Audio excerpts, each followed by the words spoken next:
Bam, we're live. Hey, good morning. Jake, good morning. Isle of Man. I always trip on that. It's never Jake. In my head, it's Jake and the Isle of Man. Oh, I still haven't figured this out. I don't see my sponsors down there at the bottom. Why? I talked with Sousa. I thought we had this figured out. Well, that's not right. That looks like it's set up for two people. Paper Street Coffee. It sounds like Paper Street Coffee and California Peptides will be at Wadapalooza together in a booth together. I think that's what I heard. They don't these sponsors, by the way, there's no I do like the way Rich does it, where it's just like a blatant ad read. It's kind of funny. And I like the way he addressed it on his last show. He's like, hey man, that's just a lot of fucking money that they're paying us.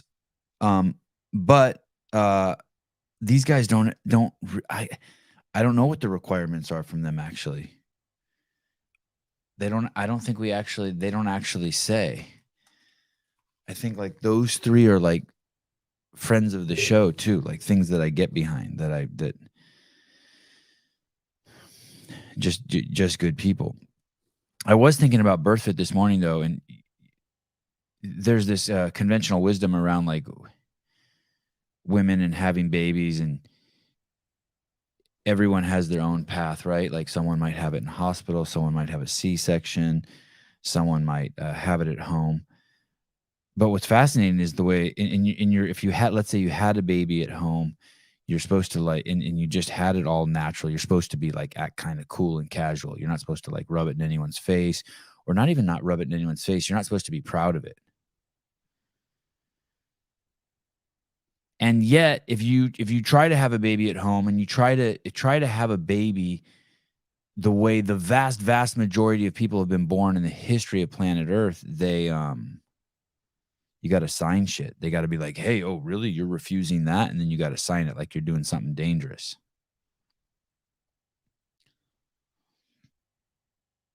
And if you want to have twins at home in the state of California, that's illegal. And if you want to have your baby after 2 weeks late, and I put that in quotes, that's illegal in the state of California. And if your water's broken for 48 hours and you don't go to the hospital, that's illegal in California. It's funny. There's all these rules around women's bodies and about having babies.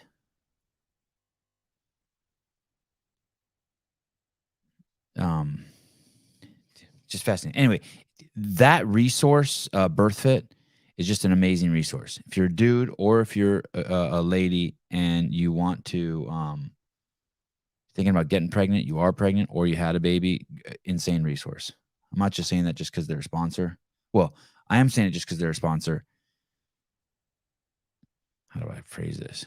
I probably wouldn't have thought of saying it. Maybe I would have. Shit, I don't know what I'm saying. But I have strong conviction on the way my wife had our babies, and I'm glad she had the resources to think clearly or to be around people to make decisions that she felt were best for her and the child, that weren't biased. Okay. Philip Kelly, I wish BIRTHFIT was around when we had our kids. And yet you stay there. Dude, I love it here. I absolutely love it here. I'm telling you. Ask Killer how good it is. He came and stayed for a week. It's good. It's good. It's good. So this morning after the show, I'm going to go to the skate park and then play tennis and then go to the beach. And then I'm probably after that going to come home and work out and get ready for the CrossFit Games update show, the biggest show, most important show in the CrossFit Games space. It's like when my girlfriend complains about her shitty man for the 1 millionth time. Leave is that. No one's, buddy, it's not like that at all. Trish, I feel like you've come out of the closet, by the way. I'm happy for you. No, Rich. Well, that's not true. Rich has been moved. I chatted with Rich this morning. Rich has been moved. Yeah, something's up. Trisha's off the meds or something.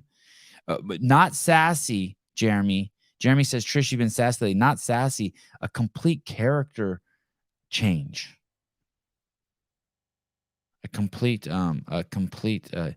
you could almost say it's a slippage. Out of character, completely out of character. Like when you laugh on stage and you're not supposed to in a performance.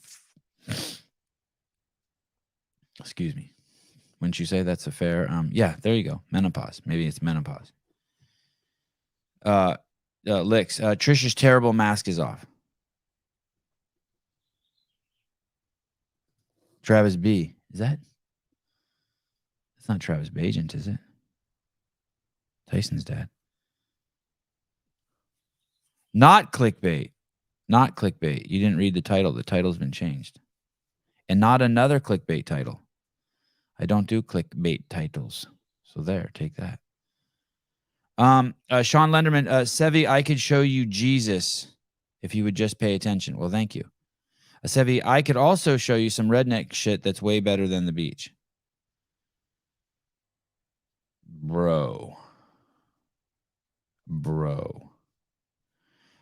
Mad Marv, I came here for Rich. No Rich, I'm out. All right, fine. Just kidding. I wanted to show you something. So much good feedback on Greg coming on the show. Tyson is coming on the show. So I am very excited. So I scheduled Rich and Tyson together because I wanted them to meet. And so I thought, okay, I'll keep them both on the show together, and hopefully they can cross paths and meet. And Rich had to reschedule. He'll be on Monday morning. We also have Kotler and Gazan on Monday morning. They'll be separate segments, but we do have Rich coming on, so no one panic. Rich's corporate. His episode yesterday was bizarre. Well, I have lots and lots of notes about his show yesterday. Lots of notes and in clips and time codes that I was going to pull up and ask him about. I wouldn't say he's corporate, but he talks about they do talk about walking the line. And I do have some interesting insights into some of the stuff that him and Rory said that I'm excited to talk to Rich about. All men are not created equal. All men are not created equal. Trish, there we go. There's my Trish. Sevan just doesn't understand complicated women like myself. There you go. Back into your bubble. Thank you. Seema, I appreciate you changing your names to Seema Boobs. And I want you to know that I wanted to pull that up and show Greg that on the show, because the time he was on previously, you were Seema Beaver. And I was bummed I didn't have time for that. I love how he just talks over people when they're wrong. Who? Tell me. Who? Okay, where were we? I know there was competing thoughts. There was something else in here after licks. Corporate phoning. No strike after forgetting the 49er code word yesterday. No, to get a strike, it's different than getting it. Okay.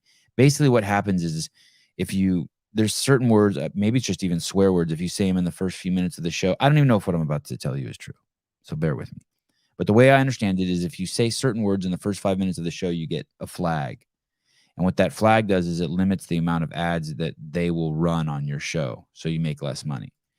And every show basically gets a flag. Like I can go look and see if this show has even got a flag yet. For some reason, every show we do gets a flag. None of the shows that JR and Taylor do get flags. By the way, that show's great. Those dudes are already getting sick. Oh, yep, this show's already tagged. Isn't that crazy? Crazy. So I said something already. Maybe I dropped an F-bomb or something. But this show's already tagged. So weird. The tag says, this video may earn limited or no ad revenue due to content identified as not suitable for most advertisers. So I've already said something that they think would offend advertisers. Oh, you said see my boobs? Wow, you think that's it? Yeah, it triggered it. Thank you.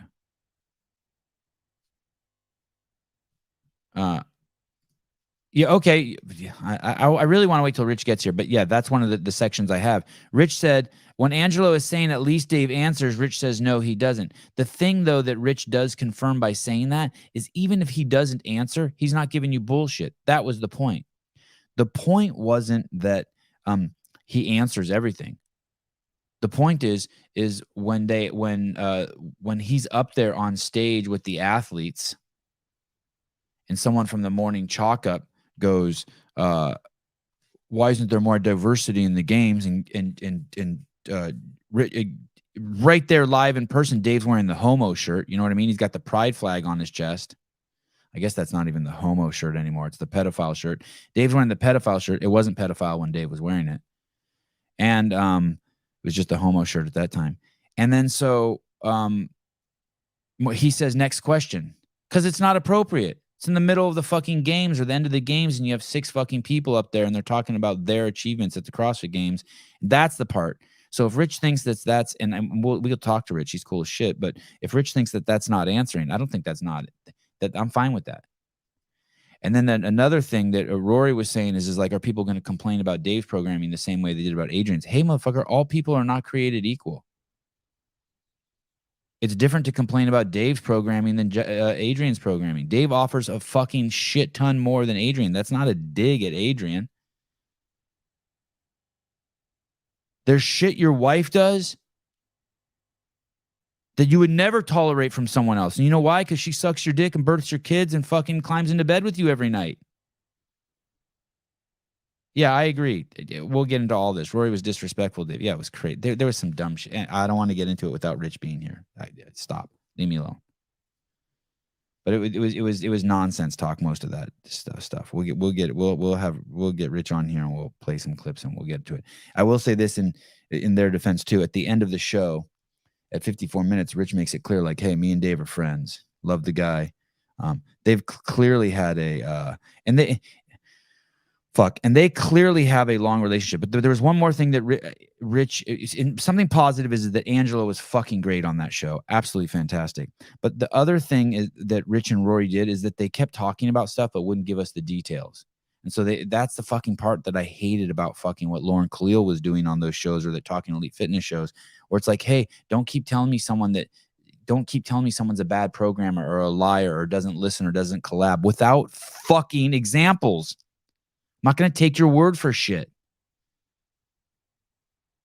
Don't tell me Trump is racist. What I need to see is you sneak into his closet and show me the Nazi flag and the fucking the mask they wear that goes after the black people. Even though you should know that the Ku Klux Klan has hung more white people in more states than black people in that many states. Did you know that? They've hung white people like in 43 states, and I think black people in only like 37. So that's even a little misguided. Yeah, they hung a lot of white motherfuckers. Okay. Judy Reed, all long-standing friendships have ups and downs. Yeah.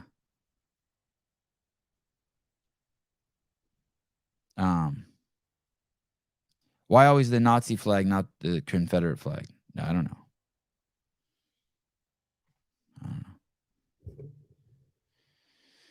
know. They made vague accusations, then explicitly wouldn't go into it. Compromises Rich's integrity. I didn't like that. I didn't like that.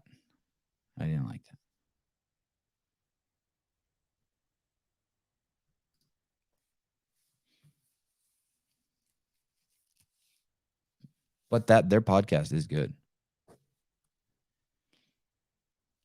I really enjoyed Angelo. I gleaned some interesting stuff off the podcast. We'll see. When Rich is on here, we'll play some segments. I only have Rich scheduled for an hour. I only had him scheduled for an hour today, an hour on Monday, which kind of sucks. Because he's obviously great, and I should give him more time. I want to play something for you here. This is, see if you can follow this. I'm going to play it a couple times. I'm going to pause it. See if you can follow this. I guess this is describing what's going on in the Ukraine. See if you can follow this, okay? This is a quick overview of Spygate, Russiagate, Burisma, and the Ukraine war, and the Mar-a-Lago scandal. See if you can follow this. Okay, here we go. To get this straight, the FBI was withholding from congressional oversight a document showing that during the Obama administration, Biden accepted a $10 million bribe through his son Hunter to force the firing of a Ukrainian prosecutor that was investigating corruption, an event that Donald Trump looked into, sparking the first impeachment and forcing the arming of Ukraine, in turn setting the stage for the current war against Russia. Evidence of the bribe was also in Hunter Biden's laptop, which the FBI also had, but that they swore was Russian disinformation and infiltrated social media to censor during the 2020 campaign, all while the FBI investigates Trump for having classified documents, despite the FBI admittedly letting Hillary Clinton off for a similar charge in 2016 when they were simultaneously launching the Russiagate investigation into Donald Trump using falsified evidence provided by the Clinton campaign. Do I have that all straight?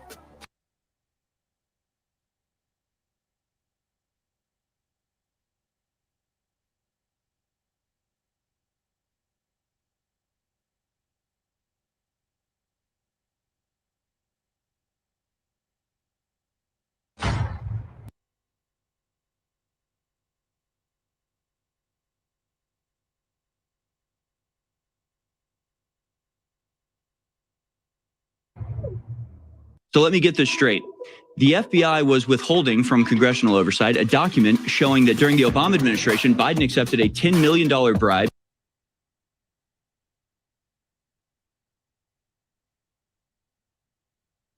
Sorry. Better. Sorry. Damn. Thank you. You know what it is? I sniffled and turned my mic off. Sorry.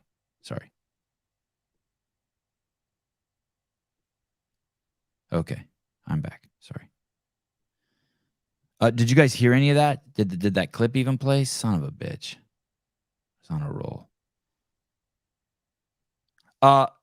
So the beginning of this video says that Biden accepted a $10 million bribe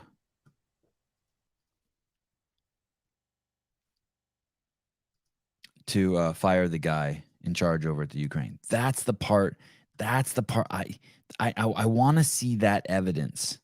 I really want to see that evidence. But I'm going to share this article with you. It's the only article I could find about it. Congressional Republicans who read an FBI informant file accusing President Biden of a role in a $5 million bribery scheme said Thursday that it involved the Ukrainian company Burisma, but Biden tauntingly retorted, "Where's the money?" So basically, an informant has said that Biden got $5 million and that Hunter got $5 million, not billion, million. There were two separate transactions, one that went to Joe Biden for $5 million, one that went to Hunter for $5 million. There's no doubt in my mind that Joe Biden is guilty of bribery. I mean million. If I said billion, I'm sorry. I don't know why I keep saying it. But this is the weird part. And I don't know if you guys remember this, but there's tons of video on this. Okay? There's tons of video on this. Okay? It's two $5 million. Trish, I know. That's what I thought that too, Trish. Oh, is it $5 million? Which is it? So it's $5 million twice. So 5, 6, 7, 8, 9, 10. That's 10. That's 10. Okay. And so this is the part that I remember. It was all a bribe to get former Ukrainian prosecutor General Viktor Shokin fired, Green said, of the allegations against the Biden. Shokin was fired in March of 2016, and Joe Biden publicly boasted that he leveraged $1 billion in U.S. aid to get him thrown out of office. Now, that part we all saw. Do you guys remember that video? It's Biden sitting in a chair. He flew into the Ukraine, and he said, "Hey, if you don't fire this guy, the attorney general over there at who was investigating what was going on with his son. If you don't fire this guy, we're not going to give you $1 billion." He was bragging about it, and then before he got in his plane and left, they fired the attorney general.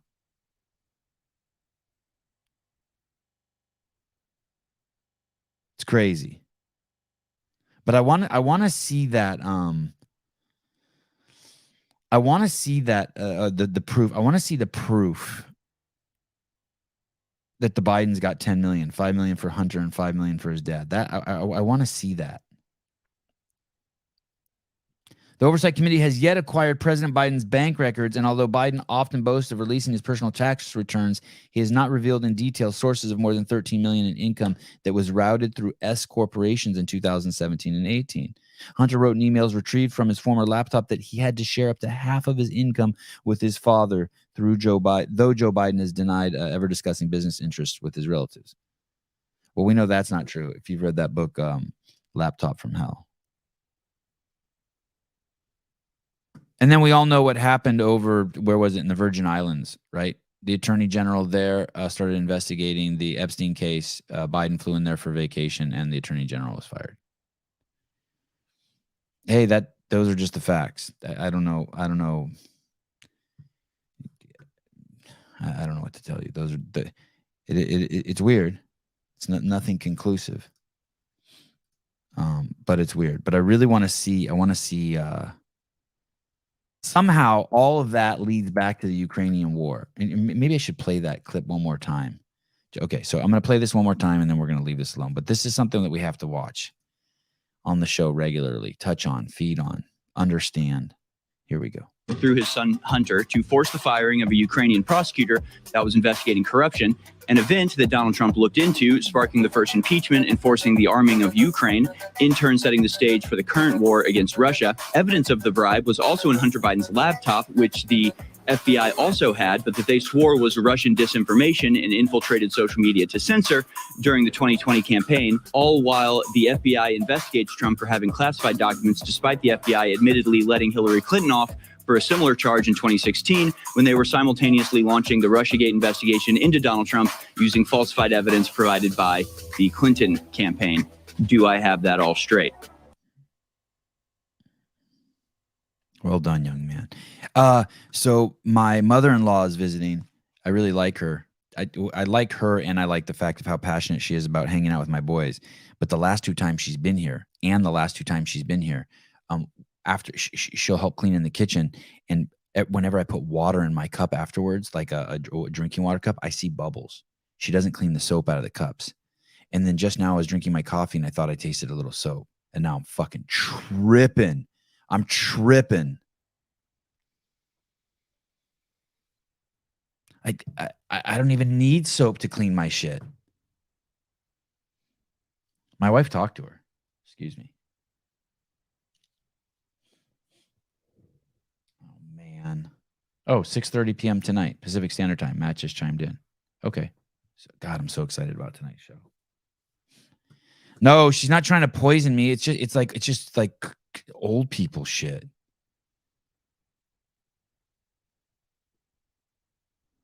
Riley, yeah, she's trying to clean your mouth, Sevan. No more naughty words. That's maybe, no, it's not good for me, Audrey. It is not good for me. It's pissing me off. Rambler, there's no good mother-in-laws. I don't know. She's cool. I like her. I'm going to tell you something about relatives in general. I've cracked the code on why visitors suck. I'm going to tell you how to be a good visitor. When you enter someone else's life, their bubble, their kind of their matrix, their fucking program, so especially someone like me that has such a fucking tight OODA loop, you don't want to add complexity to my life. So I'll give you an example, and I shouldn't do this because it's going to fucking get me in trouble. I'm not going to do it. I'm going to stick with vague examples.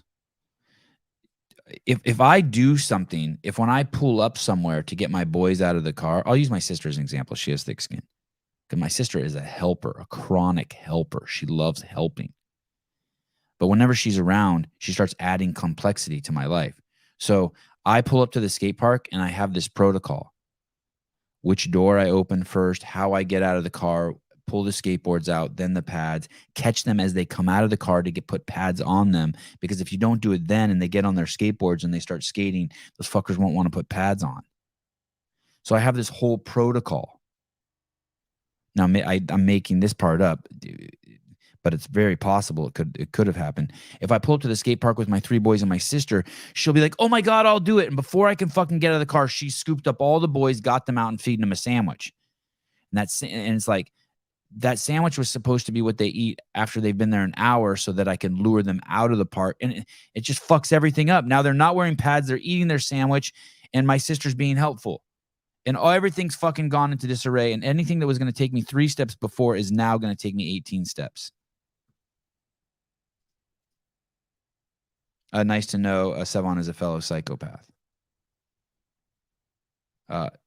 Clock. Here, helpers are the worst. Yeah. My mom does not do that. That's what's crazy. When Hiller was here, he does not do that. Being a guest is very, you can poison someone with Gatorade? Oh, yeah, that's true. Oh, I'd forgotten that my coffee tastes like fucking soap, Judy, until you said that. Damn. Oh. I'm glad you found the logos. That's where I was coming in. I was coming in to hit the logos for you. Oh, I didn't find them. You found them. I didn't put those up just now. You didn't? No. Those have been up there the whole time I've been just blabbering? No. They just recently popped up. Are you on today's show with me? Sorry. You for like 10 more minutes if you want to roll. I got to go back to the gym soon. You're a good dude. Good to see you. Yeah. Good to see you. Sorry, I didn't mean to interrupt you. Your sister fucked everything up because she's too nice? No, I was just using my sister as an example because she's got thick skin. I was just saying helpers. I just don't, if you're going to help, don't add complexity to the situation. Definitely. Here's another example. I'm just making this completely up. But let's say you separate your clothes color and whites. Okay. And you have someone visiting your house and they just throw they see your clothes and they think they're going to help. And so they just throw all your clothes in the washing machine. Now you got to go in there and pull all the clothes out and then separate them. They've added an extra step to your shit. Yeah. Yeah. There's some people who help, who something that would only take 5 steps, and especially when there's a lot of moving parts like your kids. People think that they're helping you with your kids. It's almost like I think I've said to my sister before, hey, do you think that I'm not capable? What do you think happens when you're not here helping me? Because my sister's just a helper bee. Help. Yeah. What the fuck do you think happens when you're not here? Like just the whole world falls apart? Pull out, get out of the car, look around, eat an apple. I got this. It's also the people that show up and they're like, hey, I'm here to help. What should I do? You're like, I don't know. Find something to do. Don't ask me. Now you're going to make me give you a job and now I have to stop what I'm doing to tell you what to do. Yeah. This is not help at all. No. This is now a new job. Yeah. Oh my God. Your sister is me. Welcome to David's world. Oh, that's your husband? Oh yeah, that's you. Yeah. So what started that is my mother-in-law's visiting and I can't tell if I'm just paranoid that this cup tastes like soap, my coffee tastes like soap, or it's because twice. Do you ever go to someone's house and you put water in a cup and you start seeing bubbles? You're like, this motherfucker didn't rinse this out. Yeah. It's no coincidence. I don't even need soap. I don't even need soap when you clean my shit. Just scrub it clean and just rinse it out and turn it upside down. I don't even need soap. A little hot water will do. Yeah, I don't even need hot water. No? Not really. Hey, dude, do you remember that post I made where this I got to be careful saying this. Do you remember that? Oh, there he is. I haven't seen him in a long time. Kazavion. Sevan would make sure the clothes are separated by color. I bet the colored ones have their own basket. This could be true. And I love bleaching whites. Do you like bleaching? I don't think I've ever bleached in my life. Oh my God. My kids all wear those wife beaters that the Mexicans wear. And I love bleaching the fuck out of those. So they're so fucking white. And then I triple rinse them so they don't smell like I'm a water consumer. Did you see that post I made where I took my kids to the jiu-jitsu tournament and that same weekend, some family friends of ours were telling us, holy fuck, we're going to a wedding. They're making us COVID test our kids. I did. Yeah. Okay. And those are friends of mine, right? They're not injected or anything, right? They don't got any of the 49er shit going on. Well, they told me that 7 people at that wedding caught the 49er. Even after the precautions. And I was asking my wife, I'm asking my wife last night, how many people at the jiu-jitsu tournament got it? 1,000 of us were smashed into a high school gymnasium. You've seen how those things run. Kids spitting on each other, rolling on each other, people barefoot, just Brazilians everywhere. Yeah, that was a racial slam. Yeah, Brazilians kicking ass and spitting on all the fucking Americans. The question is did third world motherfuckers? What? Did they know that everybody like had it prior to the precautions, or did the precaution just go, "Oh, look, now everybody"? Dude, those are all the questions I have. I'm glad you're saying that. I asked my wife, Yeah. I'm like, how do they know that 7 people got it there? Yeah, She's like, well, they tested before, they tested after. I'm like, they do? There's people, these people live, hey, these people live by you. Oh, really? Yeah. Makes sense. You live in an alternate world. There must be like one between when I drive to my house to your house, like you know what I mean? Like, should stop by sometime and check it out. Why are people getting tested? Well, so it doesn't spread. Yeah, I have no idea. Yeah, well, I have no idea. Why bother at this point? It doesn't. I don't get it.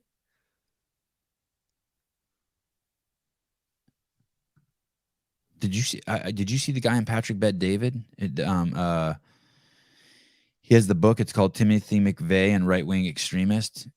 No, I don't think I saw. Little pudgy curly hair dude. It's a video that just came out, and he says that he completely agrees with the fact that him and Patrick Bet David got into it about the vaccine. Did you see that? No. Discussion? No. Oh, dude, it's so good. I gotta check it out. The only thing I saw is that he now owns a minority share ownership of the Yankees.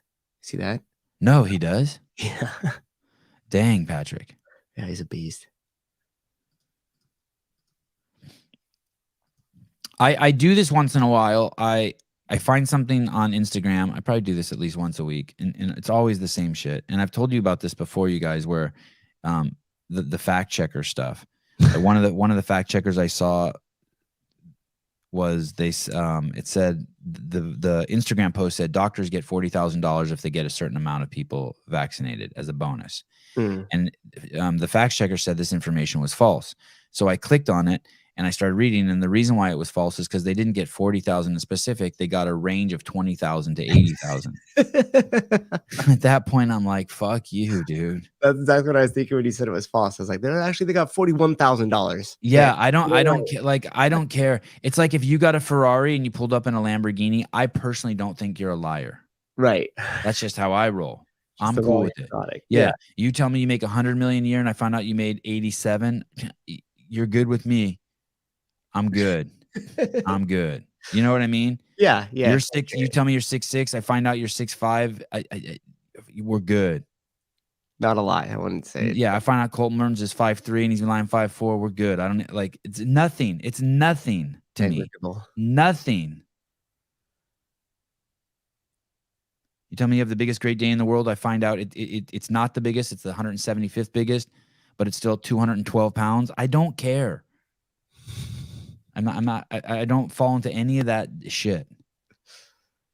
So when I see shit like this, I'm tripping. Right? Okay, so we'll click on it. We'll see the post.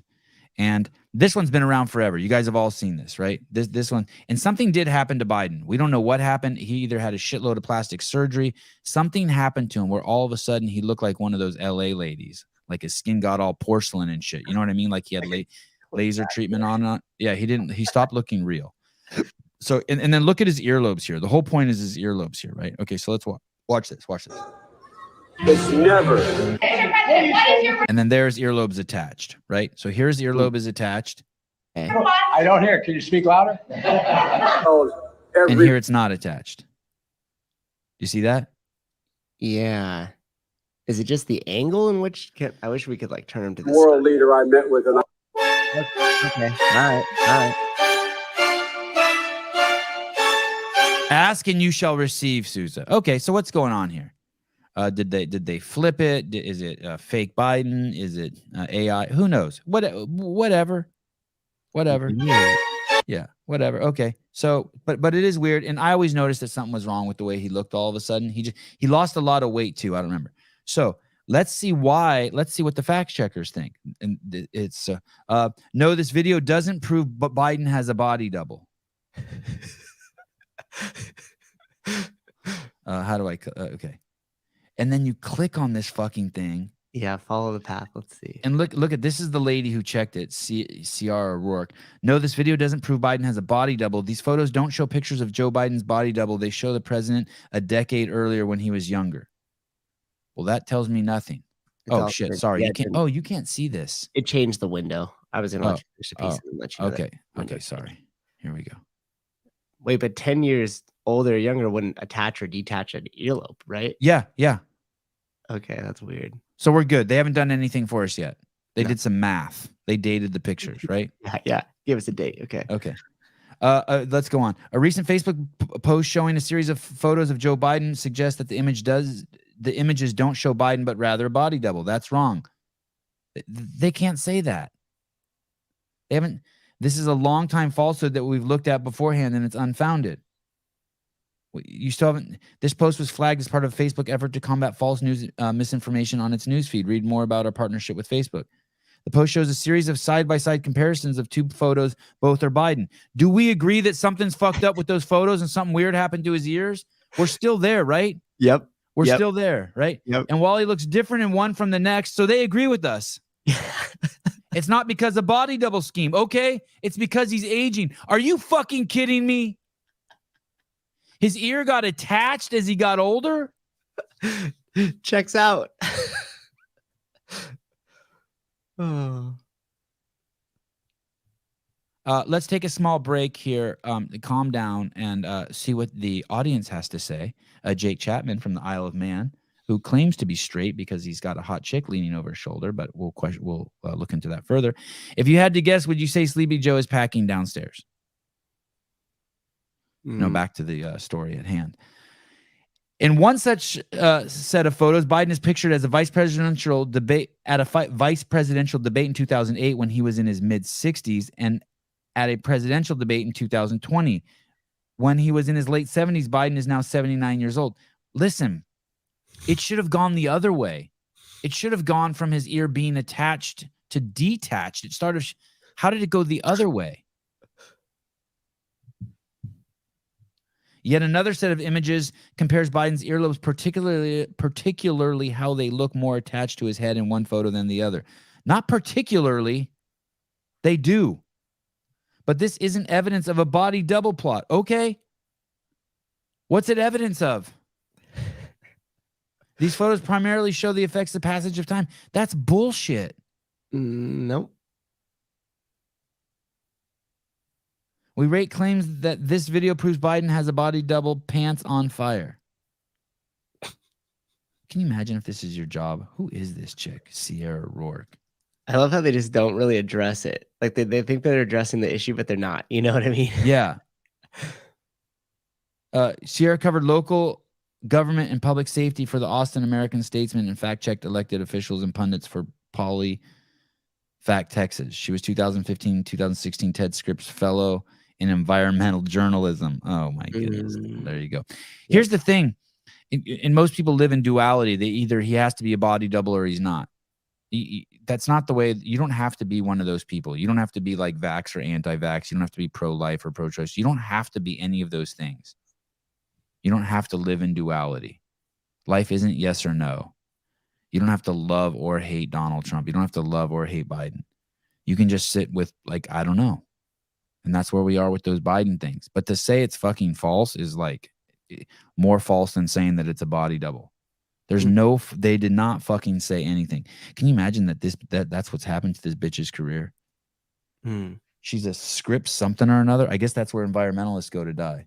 Well, look at her like resume: The Atlantic, Seattle Met, the New York Times. She graduated from some other indoctrination school.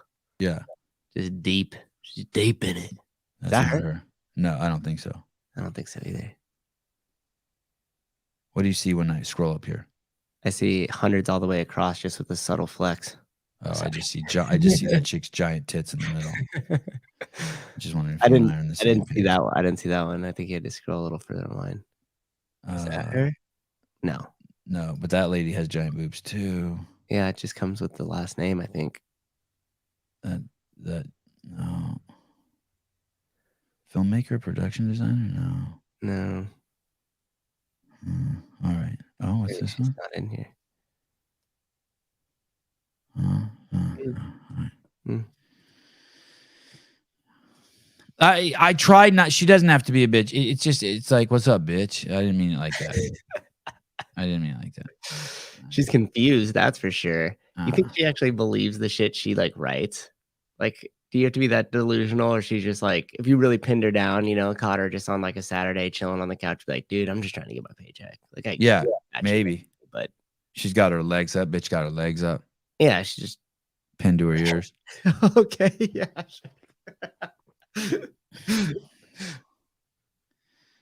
Yeah. Ciara, is her beat automatic, supersonic, hypnotic, funk fresh? Does she have goodies? Basically, is she the pop star from the early thousands? Nice. Wow, that is really nice.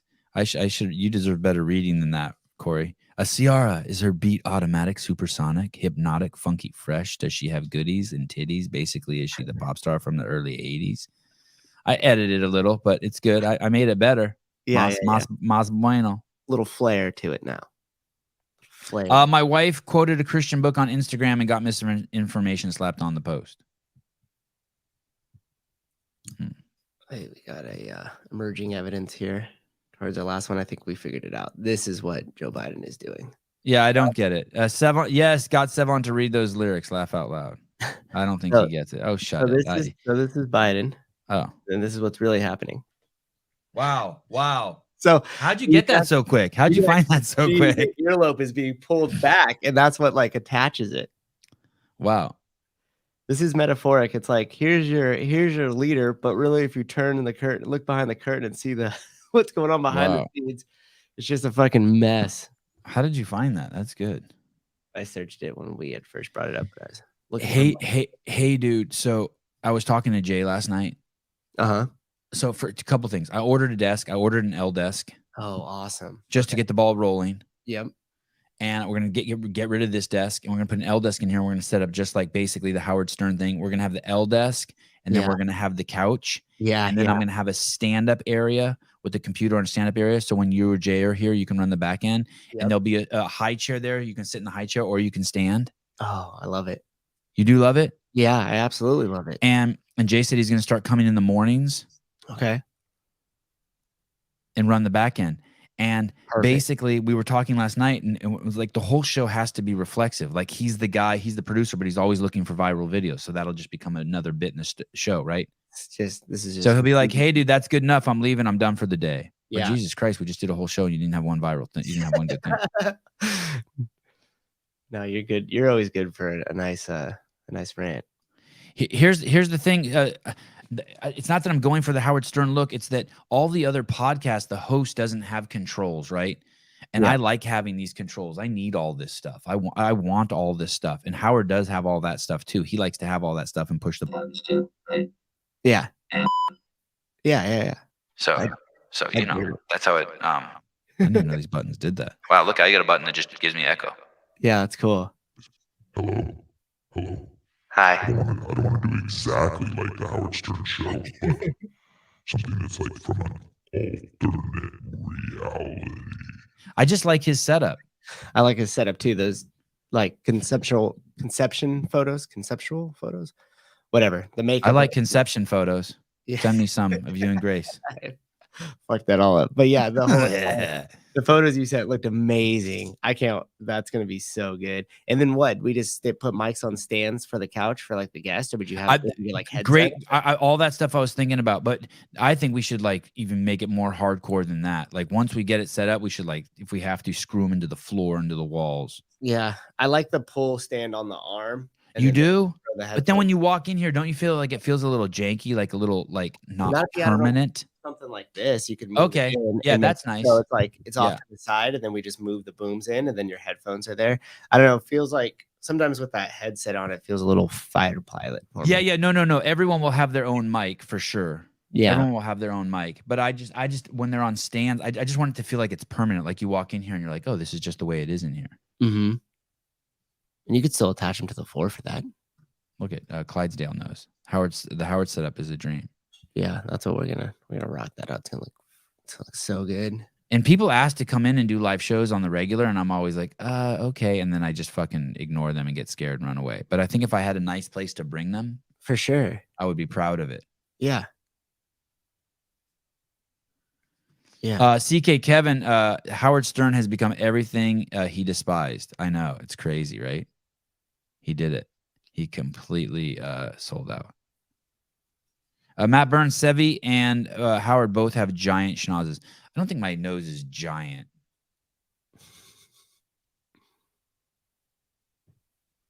It's not giant. It's distinguished. Yeah, it's distinguished. I like it. Distinguished. Greg's show killed yesterday. Was that yesterday? Yeah, it was a good show.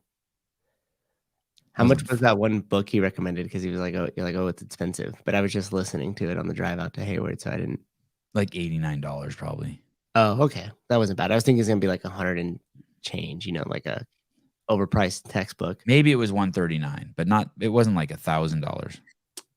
And would it be weird if I was like, "Hey, you joined my gym and then you pay for membership, but then I also need you to buy the required reading, which is a textbook that I wrote, which is massively overpriced to join." Totally fine. Totally legit. Good. That's fine, right? Totally legit. Just thinking about all the college students that do that.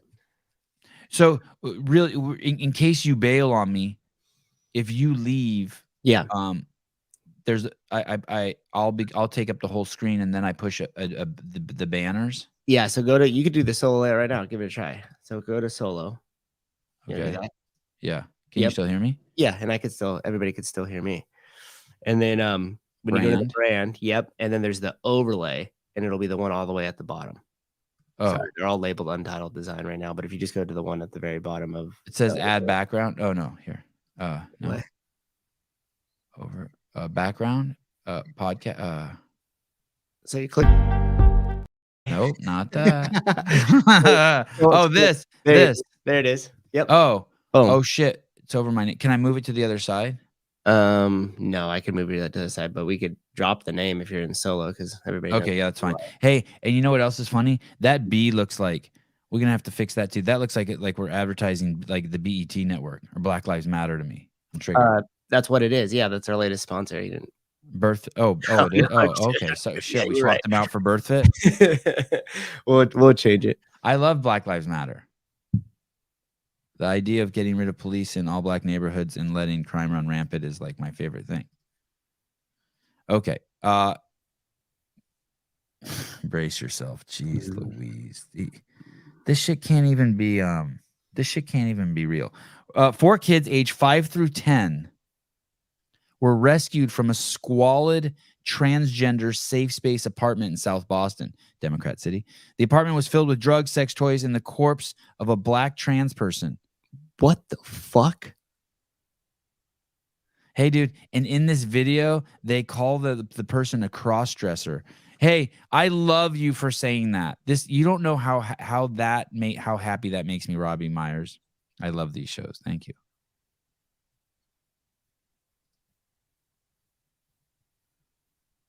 Adam Blakesley, honestly, Sevan, you've built the big nose narrative in our heads. It's fine. Yeah, I good. Thank you. You're getting very sleepy. You gotta see my boobs now. Your what? Your boobs? See my boobs? Oh, I know that. I think that's Seema Beaver. Is that like her though? I always assume it is. Hey, dude, she got drunk on the show. Do you remember what her picture used to be? She's like a pretty, like Middle Eastern looking lady with like a gray patch of hair. Yep. I think she lives in the UAE or something. She's hot, nice skin. Then we corrupted her. She was like a good, wholesome person. Then she turned into Seema Beaver. And now she's Seema Boobs. And she's really smart. Like she'll slap me around in my DMs. Her and Melissa Odier. Yeah, they seem. I always think of them as kind of the same people. That lump them up together. Just hot brunettes. Hot, smart brunettes. Yeah. Thank you. That's what I meant. Smart, attractive brunettes. Yes. Okay, here we go. Okay. Listen to this it's fucking crazy. Oh, this is not a headline anyone wants to see. As Americans, we must stand up and demand the radical trans agenda stay away from children. Hey, dude, and here's the thing for those of you who are like in my DMs or like sometimes are like, hey, you're a little like harsh on the trans. Like, I don't give a fuck if someone's trans, but we would never tolerate Christianity being shoved down our throat the way trans shit is. Never, ever, ever. That's true. And that's some pretty wholesome shit. Mm. Like treat your neighbors the way you want to be treated. Fucking Will's comment. Was this a magic show this morning? You made both guests disappear? Yes. I just threw a sheet over them and poof, they're gone. Mr. Froning, the greatest guest any podcast can have, will be on next Monday. Okay, here we go. Oh, shit. Here we go. Had died, and also found that several people were hiding children in a back room. Tonight, 4 children less than 10 years old are in DCF custody after authorities and public officials say they were found in an apartment with 6 cross-dressing men, sex toys, drugs, and alcohol. Firefighters discovered them after one of those adults died at the apartment. It was obviously sickening, to hear from those that were there at the scene. Is that English that guy's speaking? What country is that guy from? That's normal talk? Yeah, that sounds like he's got a little bit of a British accent there, huh? Describing what they saw and the actions of the adults that were in the room. The apartment was in a... People in Boston are ghetto. That's like a southern, not British. Okay. Extreme unsanitary conditions. All adult parties were being uncooperative and denied having children in the apartment. Drugs, alcohol, drug paraphernalia, sex toys, etc. And so they were concerned. They had reached out to me just to make sure that it didn't get swept under the rug. The governor says these sex toys. Oh, that's a Boston accent? That's Irish Bostonian. Yeah, that's what I was like too. Yeah, Clock's got it. Fucking ghetto as shit. Yeah. You don't like that accent? I like it. I like. I feel like it turns. I like the way black gangster rappers talk too. It doesn't mean it's not ghetto, right? Yeah, it's got a little swag. CF is now involved in investigating. Just heartbreaking, terrible situation. DCF has. Hey, you can just see her, right? You see her. You see if that's one of your leaders. Look at Governor Maura Healey, Democrat. Like why that state's like that. You just see that's your governor. That's the haircut your governor has, and you just know. Sorry, it's a correlate. It's a strong correlate, dude. I'm serious. I'm not being an asshole. I know. It's just funny. You see that haircut? You know what you are? Fucked. Yeah, you're fucked. Your city's fucked. Hey, dude, you want your governor to be like the governor of like South Dakota or one of those hot governors, like a woman who cares about the way she fucking looks. Doesn't have to be over the top. To Tulsi Gabbard or whatever. Just like presentable. Yeah, and as a woman. This chick doesn't even look human. It's like she went out of her way to fucking fuck her shit up. Look at this. I'm going to cut this line in the front of my head so you can just to really, really emphasize my forehead. Like what? It's taken those children into its care and custody right now. When they got here, they discovered someone had died and also found that Boston. Hey, you could find a home just like this right now in San Francisco. Probably don't even know to go that far in the Bay Area, Oakland. I come with the presupposition and the knowledge and the belief and the wisdom that the more you're trying to be something that you're not, the more mental illness you have. That's basically that's basically is mental illness. And that the healthier you are, the more you are just accepting yourself in your natural state. You're just at an ohm of peace in your natural state. So you got fake tits, fake ass, titties pierced, tattoos everywhere, drive a car you can't afford, drink a lot of alcohol, constantly on social media, worried about how many likes you have, even if you like all those things, those are all components of mental illness down the line. Because it's all externally valuing things or something? There's just no peace there. There's no end to that chase.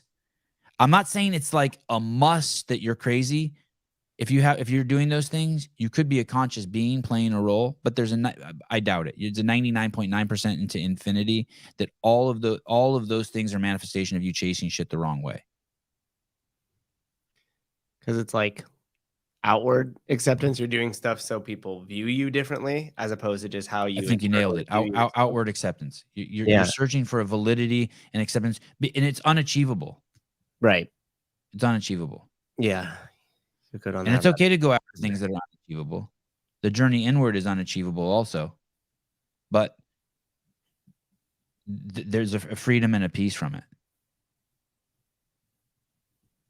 And so the whole tranny thing is just like, it's just screaming mental illness. Like, really, you are not going to accept the fact of just what you're born with, and you think you're going to change something on the outside that's going to bring you happiness? No, nobody has ever found happiness that way. Oh my God, I'm so happy. I just got this brand new motorcycle. 2 weeks later, your fucking legs are being chopped off in a hospital because you got in a fucking accident. Shit. 1 month later, you can't afford your bike anymore, and it's bringing you misery.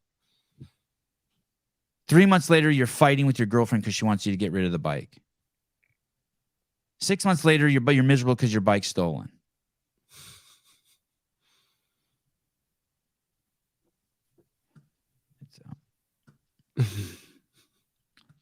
It's like so obvious that that's fucking just absurd mental illness. Oh shit! Did I send Tyson a link? Oh, yeah, you did. He's got it. It's just so obvious to me that it's fucking mental illness. It reminds me of the same people that are like, "Oh, I'll be happy just when I get this." Right. Or like, I'll finally be happy, or I'll be at a place where I could just do this, or once I achieve this, or once I get this, and then I'll be happy. Then I'll be happy, and then they get to that thing, and then it doesn't happen, and then that helps. That pushes them further into the depression. I saw these two girls riding their bikes down the street the other day. There's kids now all over on these electric bikes. You probably see it in Livermore too. They're on those like 73s or whatever they are. They're so fucking trendy right now.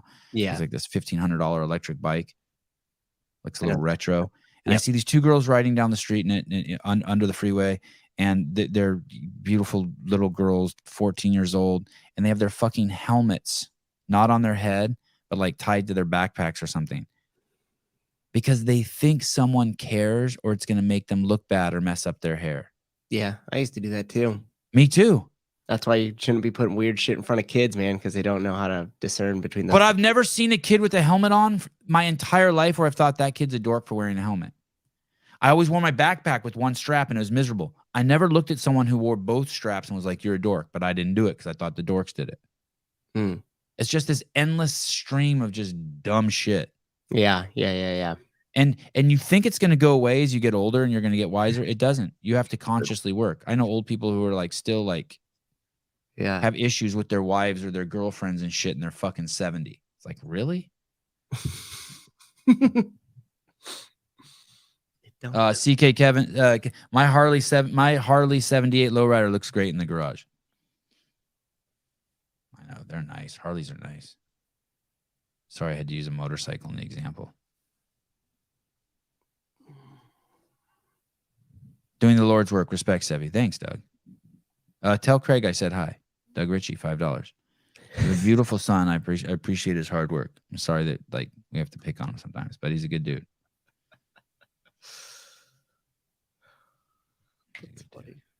Man, that guy gets a lot of views on his shit. Hey, how do you think people start to find the path away from placing like value on the way they're perceived by others rather than just the way they perceive themselves? Time alone, space, alone time, walking alone. A lot of people fear being alone. Like, I know people that have, like, if they have a day off and then there's like nothing going on, like they'll just start calling people to then be like, "Hey, do you want to come do this or come do that?" And really, it's just kind of like the chores they have to do for the day. But they like call them to like get a buddy to come do it because they can't really like just sit there and just be for a while. Do you know people like that? Yeah. There's so many people walking. Then start walking and don't bring your AirPods with you and just go for a fucking walk.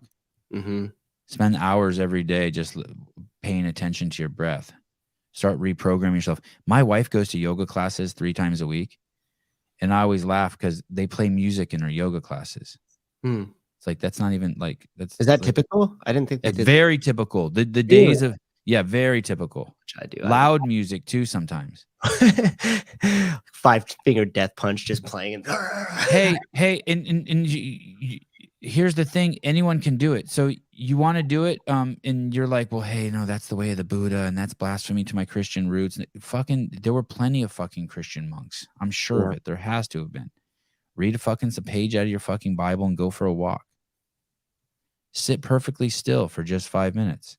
I know that's the irony, right? Sevan judging the yoga class. That's the irony. I hear you. Yeah, Hunter. Thank you, Andrew. We had Hunter on, and Hunter's going on a vision quest. He's going to go hike the Appalachian Trail like for 3 weeks by himself, and he's only going to check his phone every 2 days. Just the fact that he said that, though, is a red flag to me. Because he has to do it? Why was it a red flag? I don't mean. What do you mean? So let's say you're driving somewhere, and let's say you get in your car and you jump in your car and you forget your phone at home.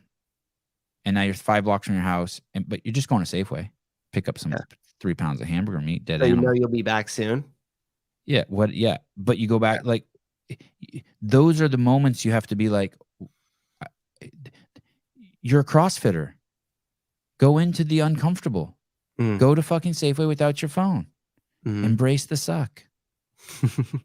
Oh, but what if my kids call me? What if my wife needs me? What if the Toyota calls me and tells me my car's ready? What? Shut the fuck up. Sit back, accept those thoughts, watch them, enjoy them, learn something new. That's you without your phone now. Hello, it's been a while since I've seen you. Nice to see you again. Like this guy. This guy fucking doesn't get access to his phone at all. He's fucking busy. It's not even his phone. It's probably a burner phone. No, he doesn't use a burner phone. This guy uses a real phone. Look at you. Oh my God, you turned into an old man. 30 days at training camp, you turned into an old man. Dude, you did.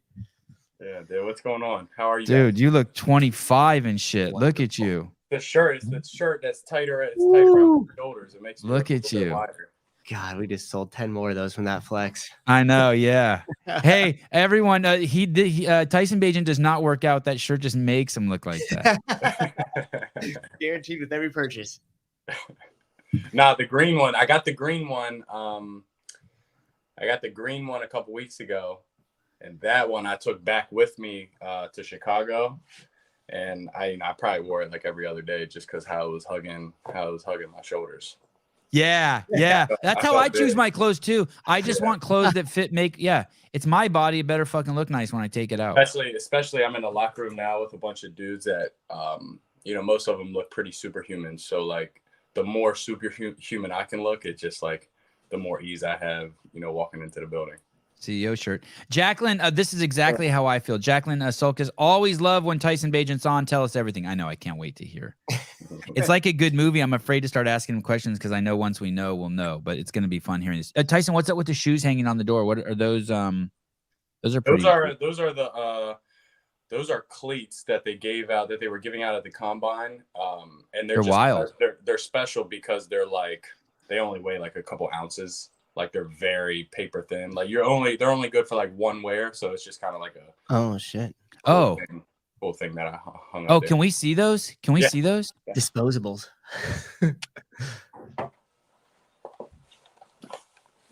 Yeah. So like very light.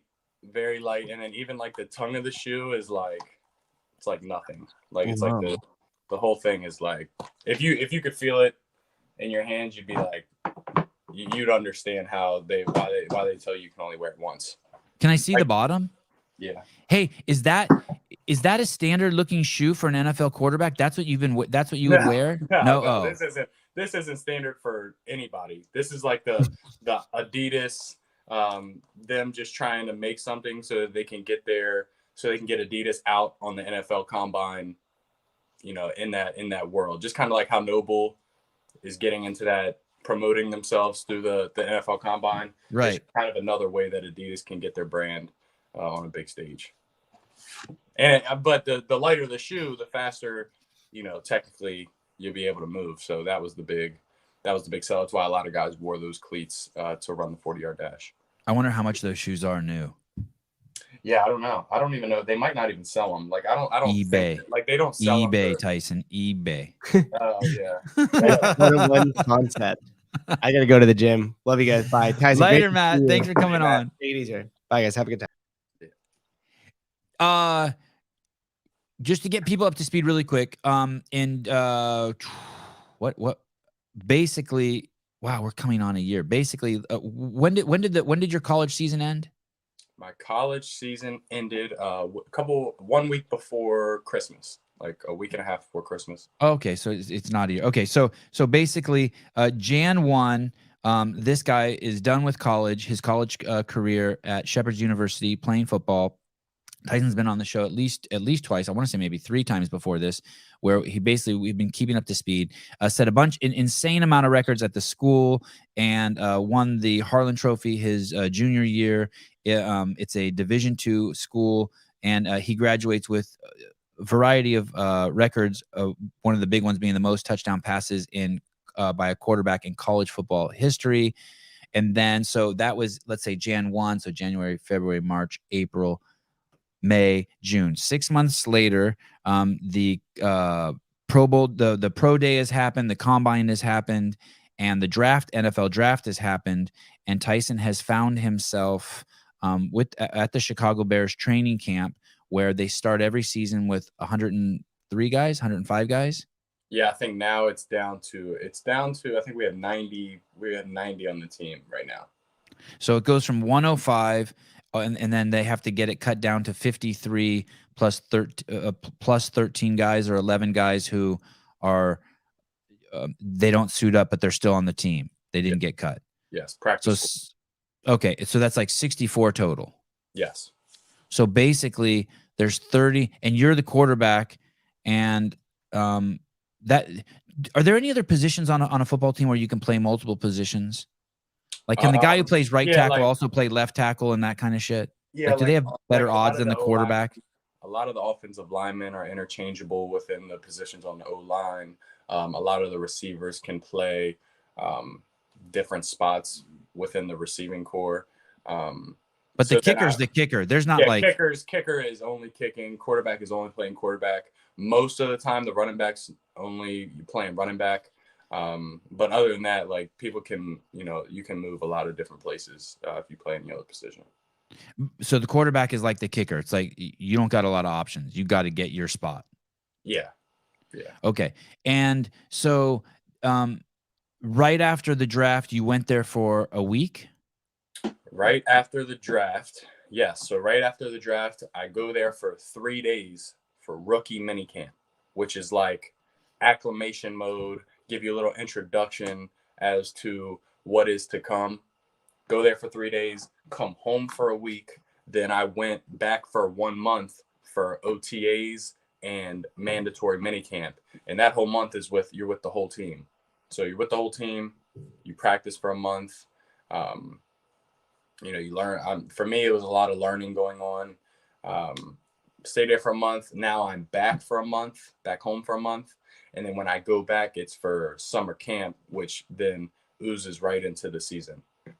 Okay. What is OTA? OTA is organized team activities. It's like your off season. It's like what you're allowed to do as a team during the off season. Okay. So you get there and it's in Chicago? It's in Lake Forest, which is about 45 minutes outside of Chicago. And is it like a kid's summer camp? Is like everything just on a camp? There's like a football field and then a bunch of places where you guys all sleep. Everyone stays there? No, so the facility, you got the facility where they serve meals. You have your meetings. It's like the whole team is stationed at this facility. There's fields. There's the indoor facility. You got where you eat, where you would get treatment. It's all one spot. And then there's obviously some people that have been on the team for a while, they have homes that they go to whenever the day's done. And then everybody else who's kind of on the fringe of being on the team, not being on the team, they've got a hotel, which is about a half a mile from the facility that you go back and forth from. And that's where you stay? That's where I was, yes. And so basically it's like 40 guys staying there. I would probably say a little bit more than that. Like, in order for you to have your home out there and, a spot out there, you got to be a dude that's like, you're not worried about this cut that's coming up. Okay. So, and that's in every day. Can you tell me a typical day? You get there, and I'm assuming the first couple of days are kind of unique, right? They're like giving you clothes and shit and like walking you around the facility and telling you not to flush your tampons down these toilets and make sure when you're done with your towels, you put them here. It's just basically getting you in line with the protocol of the facility, right? You can't Yeah. have guests, Yeah. shit like that, right? Yes. And then I would say, after the acclimation period is over with, like throughout the week, like on a day that we had a practice, usually get up. The shuttles would take you to the facility at 6:30 a.m. Yes. Tyson, any dudes already like late on the regular and you're like, oh, you're fucking up. Like dude who's like running to the bus you can every see that morning. because the shuttles will leave from 6:30 to 8 a.m. Like there's shuttles going to the facility within that whole time frame. So I mean, you'll see some dudes that'll catch the 8 a.m. one, and some dudes catch the 6:30 one. So it's just kind of like all about, what time you're going to sleep. If you want to do something before everything starts in the morning, that kind of deal. But me, I had so much to learn. I wanted to get there as soon as possible so I could start studying for what we were about to do that day. Just so I didn't look like a jackass out there. But so yeah, I would get there, get on the shuttle 6:30, go to the facility. I would eat breakfast, then I would go to the meeting room and I would study until 8 o'clock when we would have a quarterback meeting. Then what's that mean? Study? What are you studying? Like I'm studying. Well, first of all, I hinted towards this the last time I was on, but the playbook is absurd, right? So every practice we're installing new plays. So I'm just studying the plays that are in for that day. Like what's the playbook look like? Is it? Well, we have an iPad. It's an iPad. Okay. So they upload anything they need to the iPad, and then you have access to it. And then that's kind of how they do it. I mean, you couldn't even do like a printed playbook. Like that wouldn't even work, I don't think. And is there crazy security around that too? Like you're not taking that iPad home? Yeah, no, I have it with me, but it is a big tax if you lose it or something happens to it. Right. Like you go home, like you get sent $13,000 if anything happens to the iPad. Fine. Oh. And I guess you got to report it right away so they could fucking erase that thing or do whatever they do. Exactly. It's got a passcode and a lock and all that shit on it. Like Yeah. I couldn't walk in and pick it up and be like, start taking screenshots. No, it's got a passcode to it, but and it makes sense too because I mean to another team like, that information probably is worth $13,000, to the right team. Right. Yeah, so that makes sense, but yeah, so obviously being careful with that, but yeah, I got my iPad with me take it everywhere I go just because I constantly got to study. But I would get there early just so I could prepare and make sure I knew how to say and how to operate each play that was in for that day and in the install that we had the night before. Then we would have our QB meeting where you can Tyson, sorry, I got to ask you more about this book. Sorry. When you say study, is it like there's like a word like John 7, 8, 9, Roger, and then you have to know that word, and then you have to know what you're going to do in that play, and how many dudes are on the team? 13 on 11. the field? 11. You have to know where all of those 11 guys are going to go for that play. Yeah. And how many of those plays are there? I couldn't tell you. I really couldn't tell you. There's that many. Yeah. I couldn't even give you like a guesstimate. And how does the book show you where the guys goes? Is there video or is it animation? There's like teach tape that you can watch them running that play from like previous seasons and practices. And then there's also a draw up of the play as well as like instructions on how you would operate this play. Wow. Yeah. So really what I'm doing is I'm looking at the play and making sure that as I'm like reading it or saying it, that I can be Pictionary in my head of just kind of seeing what everybody's doing. And then a lot of times I'll read the play and I'll be like, oh yeah, I got that. I'm doing this, this, and this. And then sometimes it'd be a play and I got to sit there and think about it. And I'm like, all right, so this, and then I got that. And then, okay, that makes sense. But really I want to get to the point where I'm looking at it. I'm like, okay, yeah. No, okay, yeah. I know exactly what I'm doing. I'm 1, 2 to 3, making sure this guy's doing this. Just going through it, making sure it's easy for me. Do you have time to admire the plays, like artwork? Like, do you ever see plays and you're like, wow, I really want this is fucking nice. Holy shit, if the defense does this, I hope the defense tries this one, not when we're doing this. Like, do you ever like just like savor a play? Like you're looking at like, who wrote this shit? Yeah, there are plays like kind of like what you're saying with, you've got a certain play and you're like, oh man, if the defense does that, I get to throw this bomb down the field. And that would be sweet. But a lot of times with just how ridiculous the playbook is, if I see a play that's not very wordy and that's easy for me to picture in my head. I don't care if it's a run or a pass. I'm like, damn, I hope coach calls that when I'm in, because It's like, what's 7 plus 7? You're like 14. Got it. yeah, Okay. exactly. Okay. I'm like, man, I hope he calls that. I can go into the huddle with confidence on that one, say that shit loud as hell, and then just operate. So that's kind of how I viewed it so far. But yeah, there are some plays where you're like, oh, you know, it would be sweet if the defense did this, because then I'd be able to do this, and you know, I'm pretty sure coach would like that. So Do you ever write plays? do I ever like write my own plays? Yeah. I did. I did that with Shepard. Like if we would like be watching film, like there were a couple times I would like introduce something that was a little bit newer, and sometimes they went with it, and sometimes they were like, you know, probably not. That's probably not the smartest thing in the world. But but that was like after like being in the system for like 3 years. Like, and like I said before, this is like so like Shepard is like this little circle, and then now it's like I'm like in this big thing where it's like I'm trying to understand this big variety of things going on before I could even think to add my own, you know, sauce to it. Like I used to play Dungeons and Dragons as a kid. And like I would make my own mazes and my own monsters and my own people. And like after like you play so much, you start making your own shit.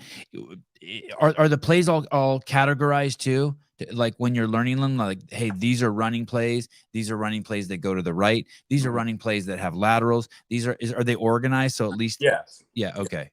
Yes. Yeah. It's all organized and stuff you've learned since you've been a little kid, that like the vernacular and the semantics around the plays. It's there's continuity from when you were a little kid to the pros. The same thing. It's the same thing happening. You're still playing football. You're running the ball. You're throwing the ball, but it's, you know, it's just how you're getting to those areas of the field and how you're calling it. That's a little bit different. Yeah, great. In way more plays, it sounds like now. A lot more plays, and it's a lot more plays, but it's like there's 10 different ways to get to each play too. It's like a lot more plays, but it could be called, that one play could be called 10 different things. Like if you wanted 3 receivers to one side and 1 receiver to another side, in college and high school, it was just like, hey, we'll go trips right, trips left, 3 receivers on one side, 1 receiver to the other.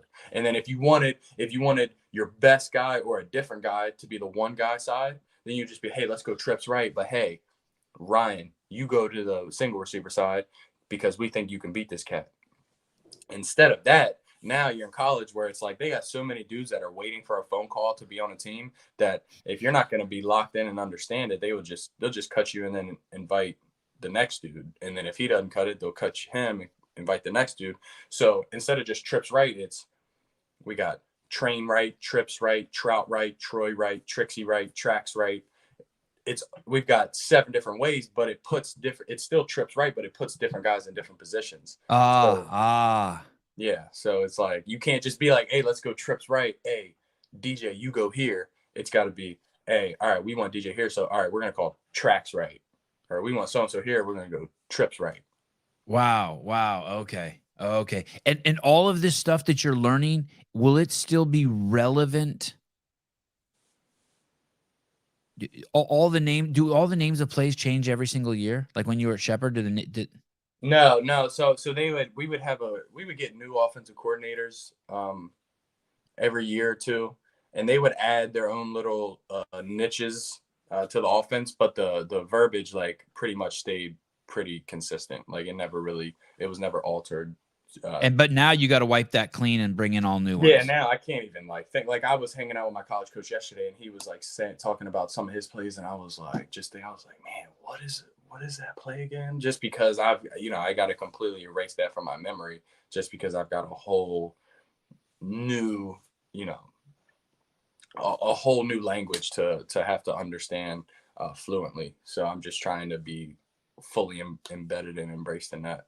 And this process between 6:30 and 8:30 in the morning that you're doing, are you doing it? So is that a solo or is there? Yeah, that's like the time where I can be like, where I can just kind of look over it how I want to look over it. Because then once 8:30 hits, now I know that I'm on the coach's time and we're going to do whatever the coaches had, drawn up for that day, meeting wise, and then obviously practice wise and anything like that. But then 8:30, you know, 8:15, coach rolls in, and then he's like, that's where I'm like, all right, all the studying I've done, do I have any questions? Because this is the time where I can be like, hey, coach, so it's like, it says this, like, what does that look like? So you fine tune everything. And then after that. And are they cool with that? They're cool with you asking questions? They're Yeah, cooperative? yeah. I mean, because if you don't, the alternative is that you could potentially go out there and ruin a whole play. And, Okay. Which screws all 11 people, you know, especially just playing quarterback. Like if you're a receiver and you don't understand, you're really just screwing yourself. But if you're a quarterback and you don't know what's going on, now you're screwing the whole offense. So it's just a lot of. What if you are you ever in the huddle and you know the play and one of the dudes is like, hey, is that it? Do I run to the right or the left? Yeah, all the time. Because people are still learning their shit. Like, yo, Tyson, do you know if I go cut right or left? And you're like, right. Yes. Yeah, which is why you can't just memorize what the coach is telling, what he's saying to you. You have to be able to paint the picture so that if a dude lines up wrong, you can be like, oh, hold up. Hey, that's not where you line up. Get over here. Or if he's like, hey, hold up. What'd you say again? And wow. Like if you say like a long ass play and then there's nothing worse than saying a long ass play and then the dude's like, hey, hold up. What was the first thing you said? And I'm like, like if you're not really like learning it, if you're just trying to memorize it, like if you're just trying to memorize it, you're going to look at him and be like, you're embodying it when you're learning the play and then you have to be able to see it. Yes. Every time. Holy shit. This is why quarterbacks are so smart. Steven Flores, CK Kevin, quarterbacks have to know everything. Mm-hmm. So you basically become the conductor of an orchestra out there. You're like, wait a second, the oboe is not playing. What the fuck? Oh yeah. Yeah. And it's like to a scientific level, like now, which is like different for me because I feel like growing up, I was always not judged, but kind of graded, kind of like, you know, from, you know, my dad, you know, my good buddy and mentor, Derek Gallagher. Like whenever I'm working out with them, like even like high school and college coaches, like I was always like judged based on like my work ethic but physically, like my physical work ethic. And then just overall, just like I was you know, kind of intelligent on the field. Not kind of, I was intelligent on the field too. So like those two things, I'm intelligent on the field, I'm making plays, but then also like I'm winning like conditioning drills and stuff like that, which is just like, oh, that's awesome. Like I love this dude even more now. But now it's like the conditioning drills don't mean anything. Like the physical aspect of everything doesn't mean anything. Like why? Because it's just a given. Either you are super fit or you're not. They could care less if I'm sweating really hard at practice. You know what I mean? They could care less if I'm winning in the sprints at practice. It's all about, hey, can you process all this information that I'm throwing at you? So that's been something I've had to adjust to. And it has been good so far. It's rewarding. It's just a lot harder to get to the aspect of just getting out there and doing your thing. Like just getting out there and playing. Cause I think I'm a good playmaker. Like no matter what on the field, you know, if I've got the play down, you know, no matter what happens, I feel like I can like make a play.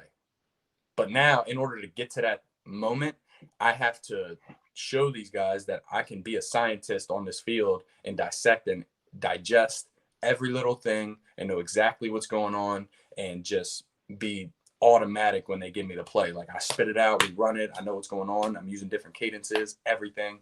And then I'll get to the point where in preseason they throw me in the game and they'll be like, all right, now let's go make a play. So it's just different in that aspect where I'm just being judged completely mentally instead of completely physically, which is what it always has been. Like my dad always is like, go hard. Like he would love it. Like he loved it watching us do a CrossFit workout and us just like taking it to the absolute max. Like that was something that he loved to do.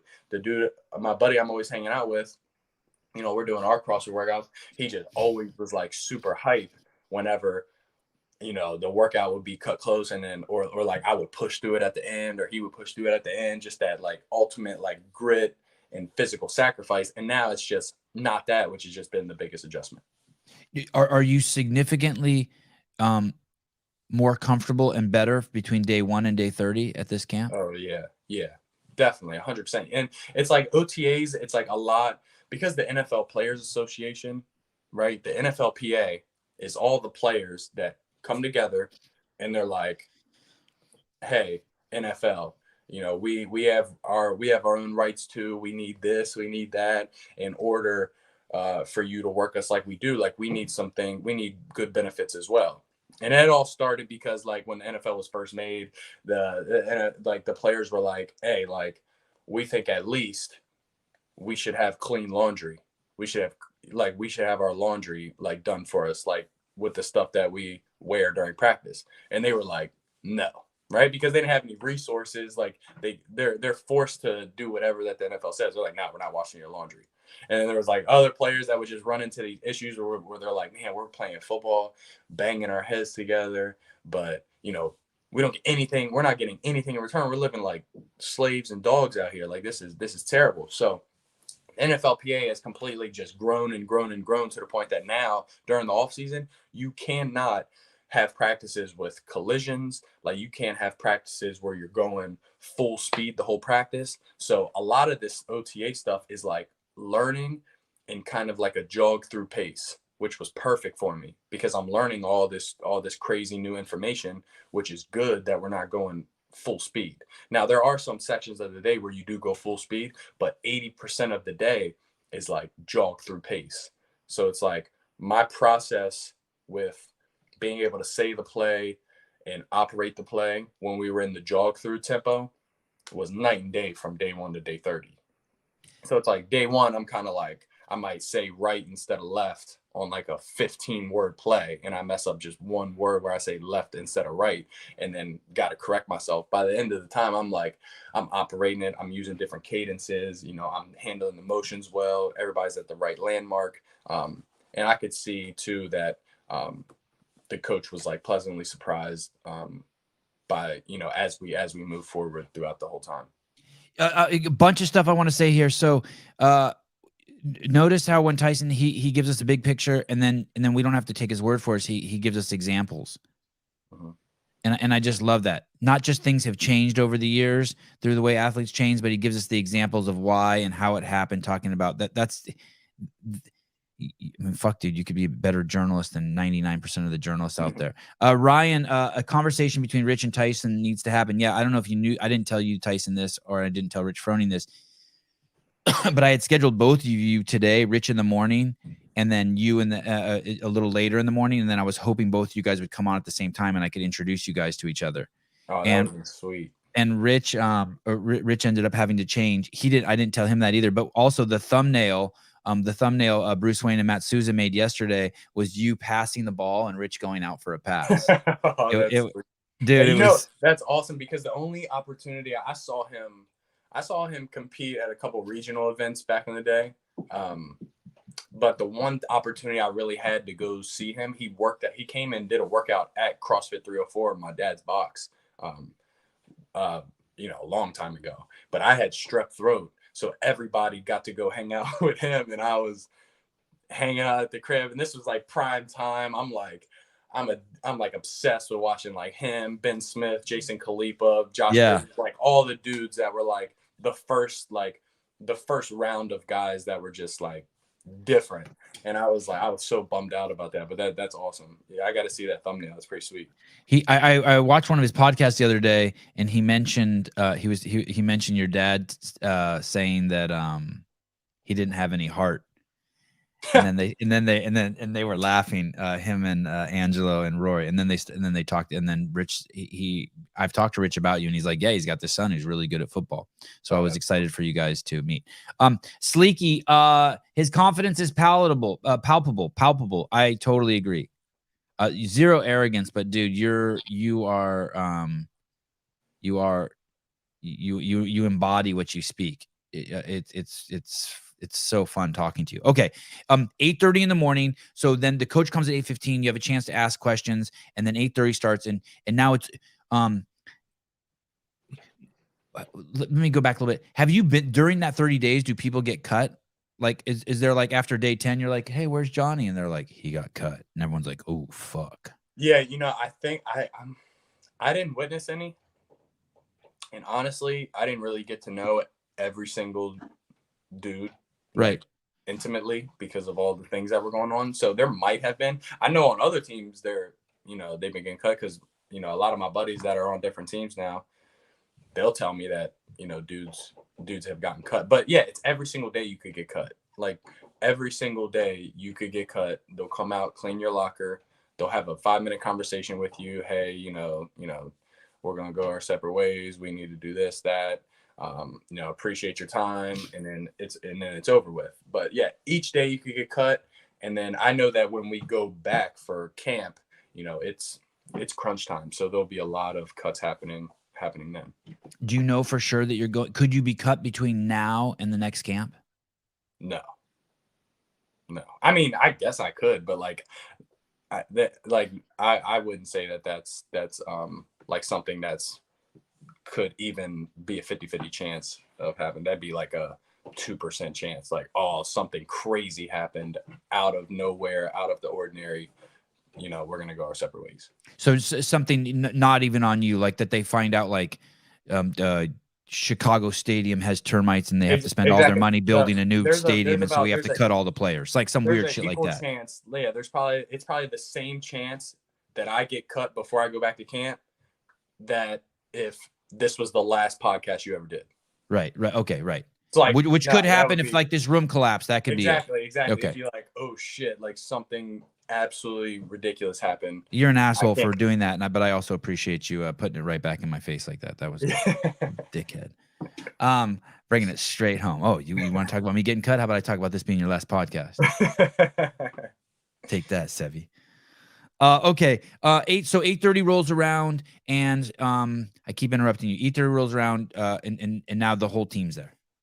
Yeah. So 8:30 rolls around. We're just in the meeting room. It's 4 quarterbacks, the quarterback coach, the offensive coordinator. Now we're in there meeting.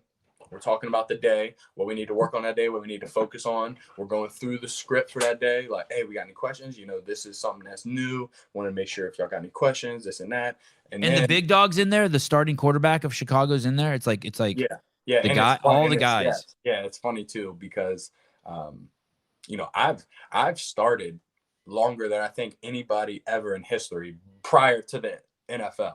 Like I started 3 years in high school and then immediately started in college for 5 years, including the COVID year where we didn't do anything. So it was always like the meeting was geared towards me.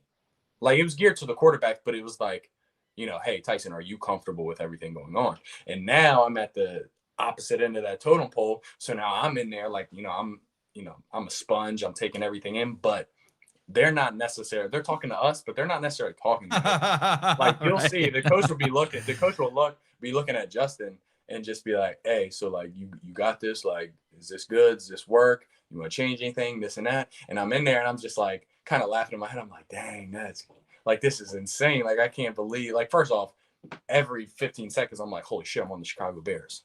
Lock in. Like, I need to lock in.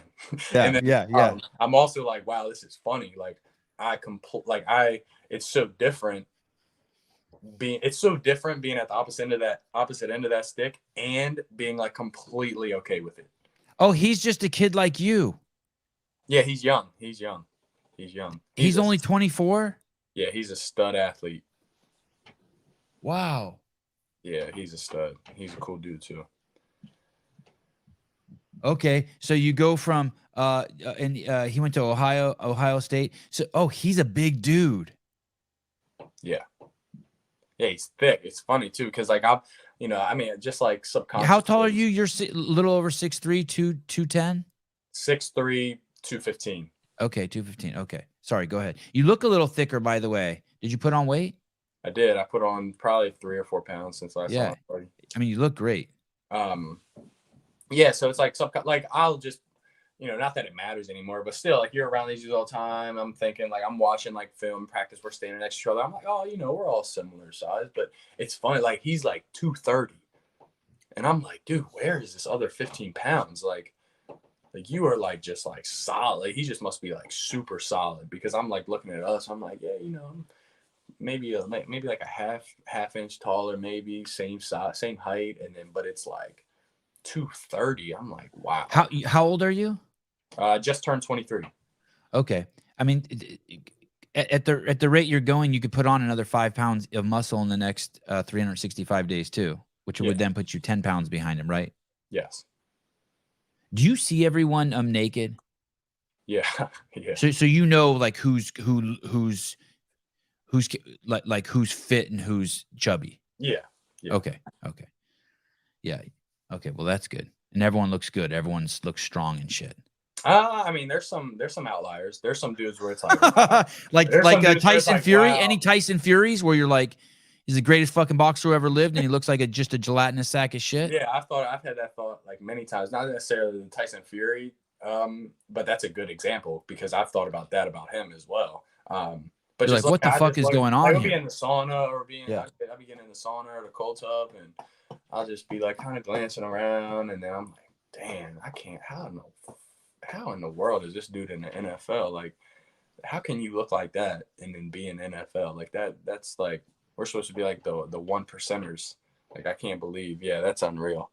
And that's the best Tyson Fury's ever looked. Yeah, exactly. Right, like the throwback pictures of when I guess he was struggling mentally, I guess, whenever he was going through all that. Like, that picture is bad. And dude, he is good. Yeah, he's really good. He is so well, I good. know it's crazy that he's like 6'9" too. Like, yeah, like it's 6'9" is that's a weird height. That's like massive. That's really tall.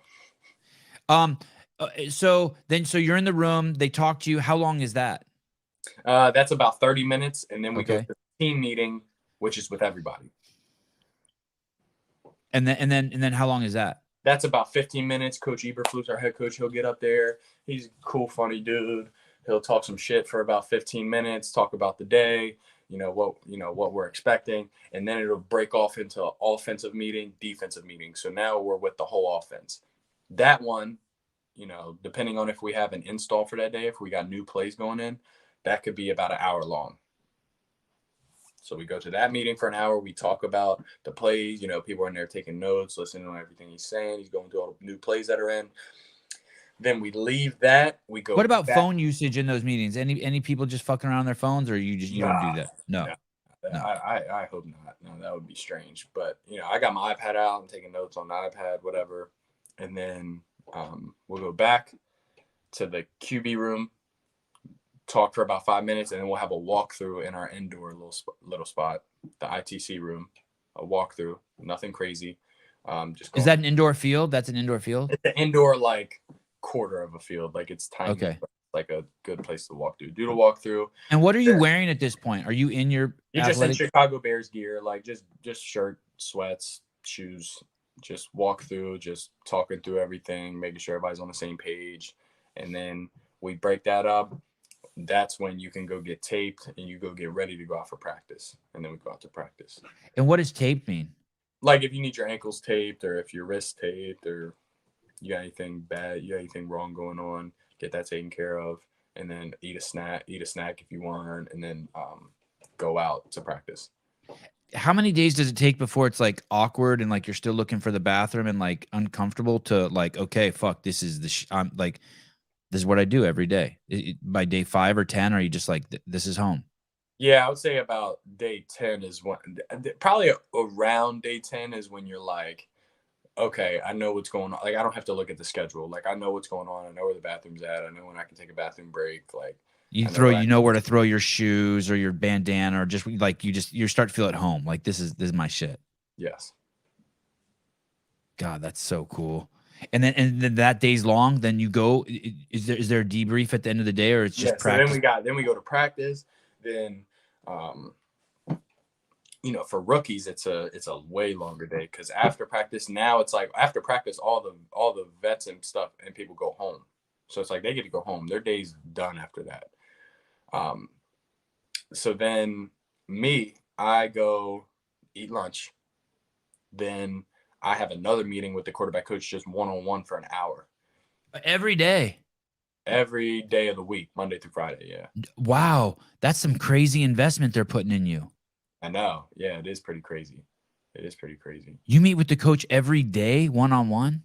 Every day, yeah, for about an hour after practice and after lunch. We meet, go through everything that I did that day, talk about. So he's really getting to know you too. That's like multifaceted shit. Yeah. Yes. Yeah, it's pretty cool. He's a funny dude too. So it's I don't it's always it's never, Is it all football talk, or is it some getting to know you too? No, there's some getting to know you as well. There's some getting to know you as well, definitely.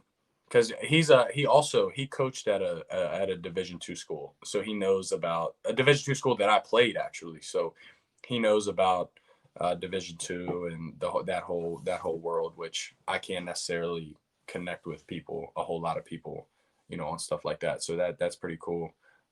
Talk about different places, he's traveled. Like, do you know if he has kids? Yes. Oh shit! So you guys are talking. Yes. Yeah. He actually he had a baby during OTAs. Anyone fuck with you because you're Division II? Any other guys, like, they got a nickname for you, or they're just fucking with you? You know what I mean? Like, in a good way. There actually hasn't been any of that. I mean, there's been a couple people that when they ask, they're a little bit surprised, like, oh shit, that's crazy. But nothing outside. They don't like your nickname's not like D2. Nah. No. That'd be funny. Any kind of stuff like that, not just even about you, but about anyone. Like, is it getting more and more lighthearted and fun? Like, I guess in the beginning you said you didn't get to know.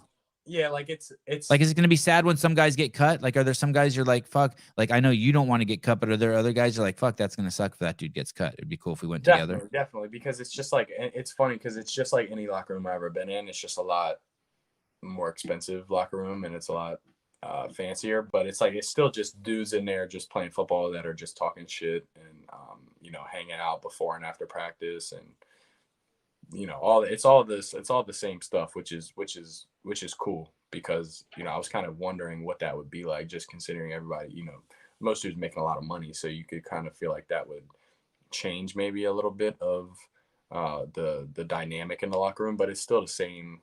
It's the same situation, as it was in college.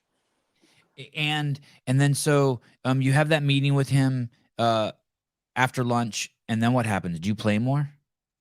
No, so we have that meeting, and then we have Rookie Academy, which is like, they're trying to, I don't know, it's this thing where they're trying to like get you ready for the NFL professional like lifestyle, and what to worry about, what to think about. So we'll go to Rookie Academy, which is for 1 hour as well. So all the rookies will go to a room. Like what? Like what to do with your money? Don't sleep exactly. around. Like, don't say the F word. Stuff like that. Yeah, they're gonna teach us about girls, financial, credit, apartments around the city, all the crazy stuff, going out, like the nightlife, like what to do, what not to do, all that stuff. And they'll just touch on a different topic every day, and we just go in there and we listen, and we and they take that serious. Like, if you're late to that, they'll really get on you, which it's kind of like, that is like, to all of us, it's like, all right, football's done for the day, now we just got this rinky dink meeting or whatever. They're going to teach us something that I probably already have a good idea about. Like, they'll teach about social media, like what not to do on social media, and all that stuff. But they take it serious. It's kind of like the rookie acclimation thing. So I would do that. Here, Molly says, how not to buy 10 jet skis. Yeah, exactly. Exactly. And then after that, that's when I would usually just, do sauna, cold tub. And then you do that, huh? Yeah, they have a sauna in the facility. They have cold tubs, hot tubs. So I would just go sauna, cold tub 3 different times. And then I would go back to my hotel, study for the next day, and then go to sleep. And that was during the week. You sleep good? I did. I made sure, just because I was like, it was taking a lot of like mental focus, that I was like, all right, I need to get 7.5, 8 hours of sleep. Like, I got to go to sleep at 10 so that I can wake up at 5:45, 6, and then go. And so you're studying. You're studying when you wake up. You're studying when you go to bed, and then you're studying when you wake up. And now that you're home, you're still studying. You can't let any of that shit erode. Nah, I don't want to get too far away. I mean, yeah, don't get too far away from the playbook because it's easy to forget stuff. But I got my buddy who's he wants to get into coaching, and he's got on the Shepherd staff, and so I've got him, and I've still got all the scripts that we had from the whole time I was there. So What does that mean, scripts? So the script for the day. So the script for OTA 1, the script for OTA 2, all the way to 12. So I got 12 scripts on my phone. So each day from 8 a.m. to 10 a.m. he meets me at the field. I put on my headphones. We call each other. He'll say the play, I'll say the play, and then I'll just kind of jog through what. Do they tell you to do that, or you're like, you just came up with this on your own? Nah, that just made sense to me. That just like made a whole lot of sense to me. Like there's no way I'd like. How do you pay for all this right now? How do you afford to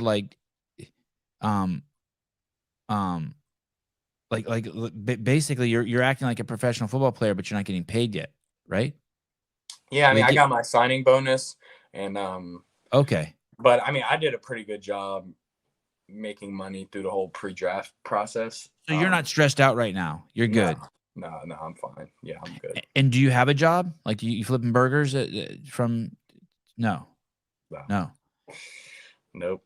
But it's funny too because my apartment here, which is where I went to school, it's in the Shepherdstown. And the lease is up at the end of this month, so I'm moving out of here, and I'll be in the basement at my parents' crib, at my parents' house, for the rest of the summer. Is that good or bad? Yeah, I think that's fine. Your dad's not gonna bug you, just like always be up in your shit? Nah, I mean he probably will, but it's not the end of the world. This thing that you're doing from 8 to 10 in the morning. First of all, how do you have the helmet with the walkie-talkies in it? How'd you get those? I don't. So I just have my headphones, like my Beats. My Beats. We'll call each other. And then we'll say the play, and we'll go. Yeah. Oh my God, you're so fucking dedicated. This is so awesome. Yeah, I know. It's like, but it's really just out of like, because I after being there for a month, I can completely see that, like, really at the highest level, nobody cares really how good you can throw the ball. Like, obviously you need to throw good. You wouldn't be there if you couldn't throw good. But like, if you go up there and you mess up the play call, that's the first thing. You can't even make the throw if you mess up the play call. So it's like you absolutely have to be more sharp on getting the plays in order and what you're doing, more so than you need to be able to make a good throw. Like it all starts with the play call. And it was one of the first things that my quarterback coach told me when I'm sitting there telling him during rookie camp. I'm like, yo, like this is crazy. But I didn't even have to say it. He could just see that, like, you know, me and the other quarterback who was there at rookie camp are like we're really like trying to get this stuff down. And he's like, yeah, you guys will come to realize that there's a lot of quarterbacks in the league that have no business being in the league, but they're in the league because they can process all this shit that we're throwing at them. And I was just like, yeah, I mean, that makes sense. So and that just put me in the mindset. I'm like, you know, screw it. Like, whatever they throw at me, if I can just process it, I feel like I'm a good enough athlete and player that if I can process all the stuff they're throwing at me, I'll be able to hang around here, you know, for a good bit of time. What day do you go back? I go back July 22nd, so I got some time. Wow. And you'll do this? Will you do this pretty much 7 days a week between now and then? 5 or 6 days a week. But yeah, 5 or 6 days a week, 8 to 10. And then, but it's cool too, though, because you get done that shit, and then I just get to do shit that I like to do, which is, you know, work out and hang out with the family or get in a sauna, like whatever I kind of want to do the rest of that day. Do you have anyone you can throw passes to? Yes. And it doesn't fuck with your timing that they're not at the caliber of the NFL guys? No, but more really, it's like there's not necessarily a big speed difference at the next level. It's just everybody knows exactly where they're supposed to be. So the timing's got to be better. Like everybody's smarter, because, you know, they're getting paid to do so. It's not like they're getting like a half scholarship to a D2 school and they don't necessarily really care that much about everything going on. Like, nah, these dudes are locked in. They know where they're supposed to be. They know what they're supposed to do. So it's just a lot of timing. So if I can just get guys to run, you know, the routes that I'm practicing in the playbook, then, you know, it's usually no big deal, adapting to the speed and timing.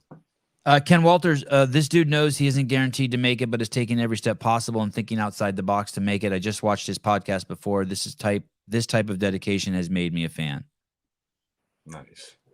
I want to show, where is it? This obviously this is the kind of shit I love, which I'm about to show you. This is a post you made 2 weeks ago. And you cruise over here, and this is a text message, a screenshot of text message you posted from your dad. It says, this is from Travis Bagent, who's been on the show also, texting his son, Tyson Bagent. We all love you so much. So many people that know you are praying that your dream comes true. I want you to know before tomorrow that you've already made my dreams come true. Holy shit. Wow. Regardless of the outcome, I hope you choose to have fun tomorrow and never forget how precious it is. Be you and go crazy. Your biggest fan. Oh my goodness, dude. Oh my goodness. Sorry to do that to you. Sorry to do that to me. Fuck,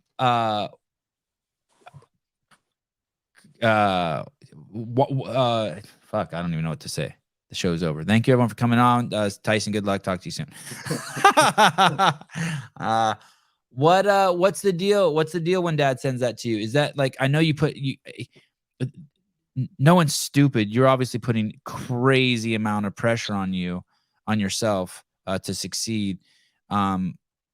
What does that mean coming from your dad? Does he talk to you like that all the time, or that gets you out of the blue? Or more so, it's gotten more. He's talked about that a lot more. Like within, I'd probably say the last like 4 years, like since I've been in college, really. Like when I was in high school, we were always around like all the time. So it was just a lot of just like talking in the house. And really all this like monumental stuff wasn't necessarily going on then either. So just, I think more than anything, he's like one of the only people that really understands exactly what I'm up against and understands what I'm kind of going through. And that was before the Senior Bowl game. That was like the night before the Senior Bowl game.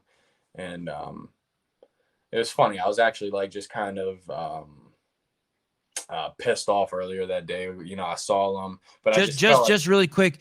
When he says that's the night before the Senior Bowl game, for those of you who don't know, at the end of every college season, there's 3 huge games that the best players in college football are invited to.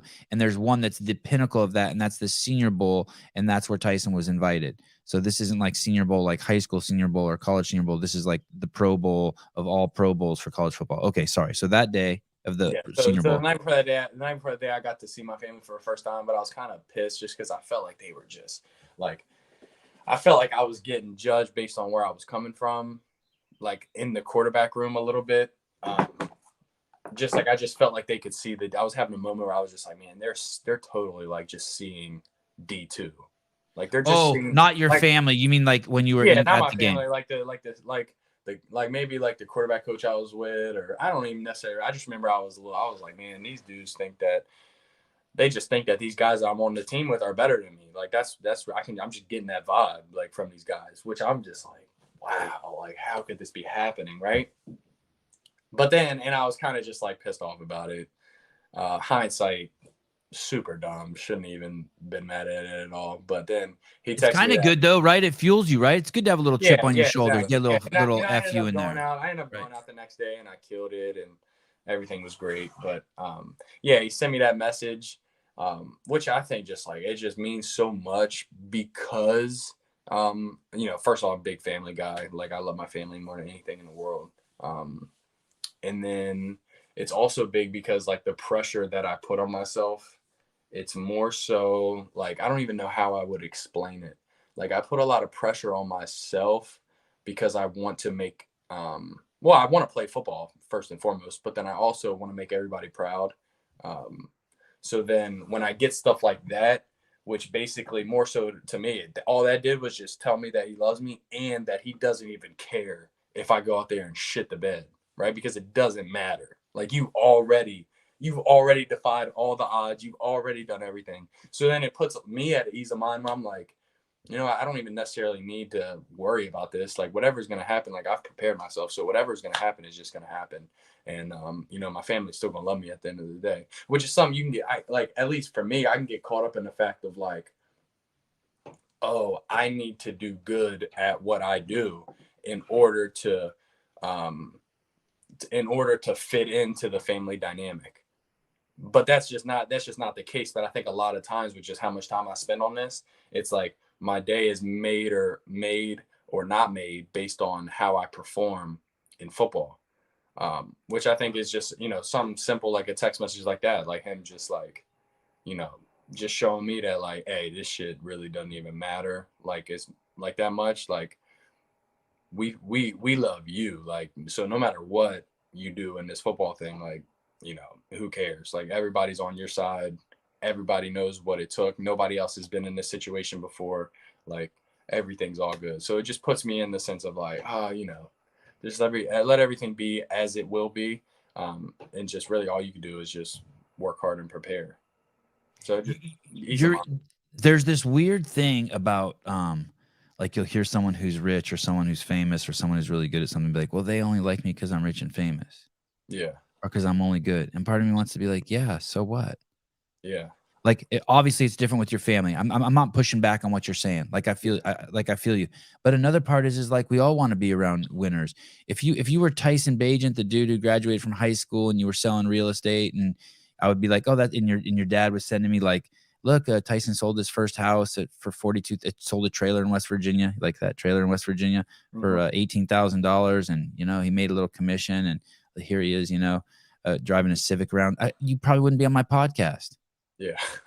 Like it's like we all want to be around winners and people who are pushing hard and doing great, and like it's not a bad thing. But then on the other side, you do need your kind of your bedrock, which is your family, right? Like it's okay to like it's okay to like Justin Bieber, because you know what I mean? It's like a weird balance. Like he only likes me because I'm a great quarterback, but so what? That's cool. That's why it's hard to explain, because in a sense it's like oh, I kind of need that reassurance. Not need it, but it feels good to have that reassurance, because I might be acting like or feeling like a little sissy in the moment. Like I need that because I'm kind of being a sissy right now.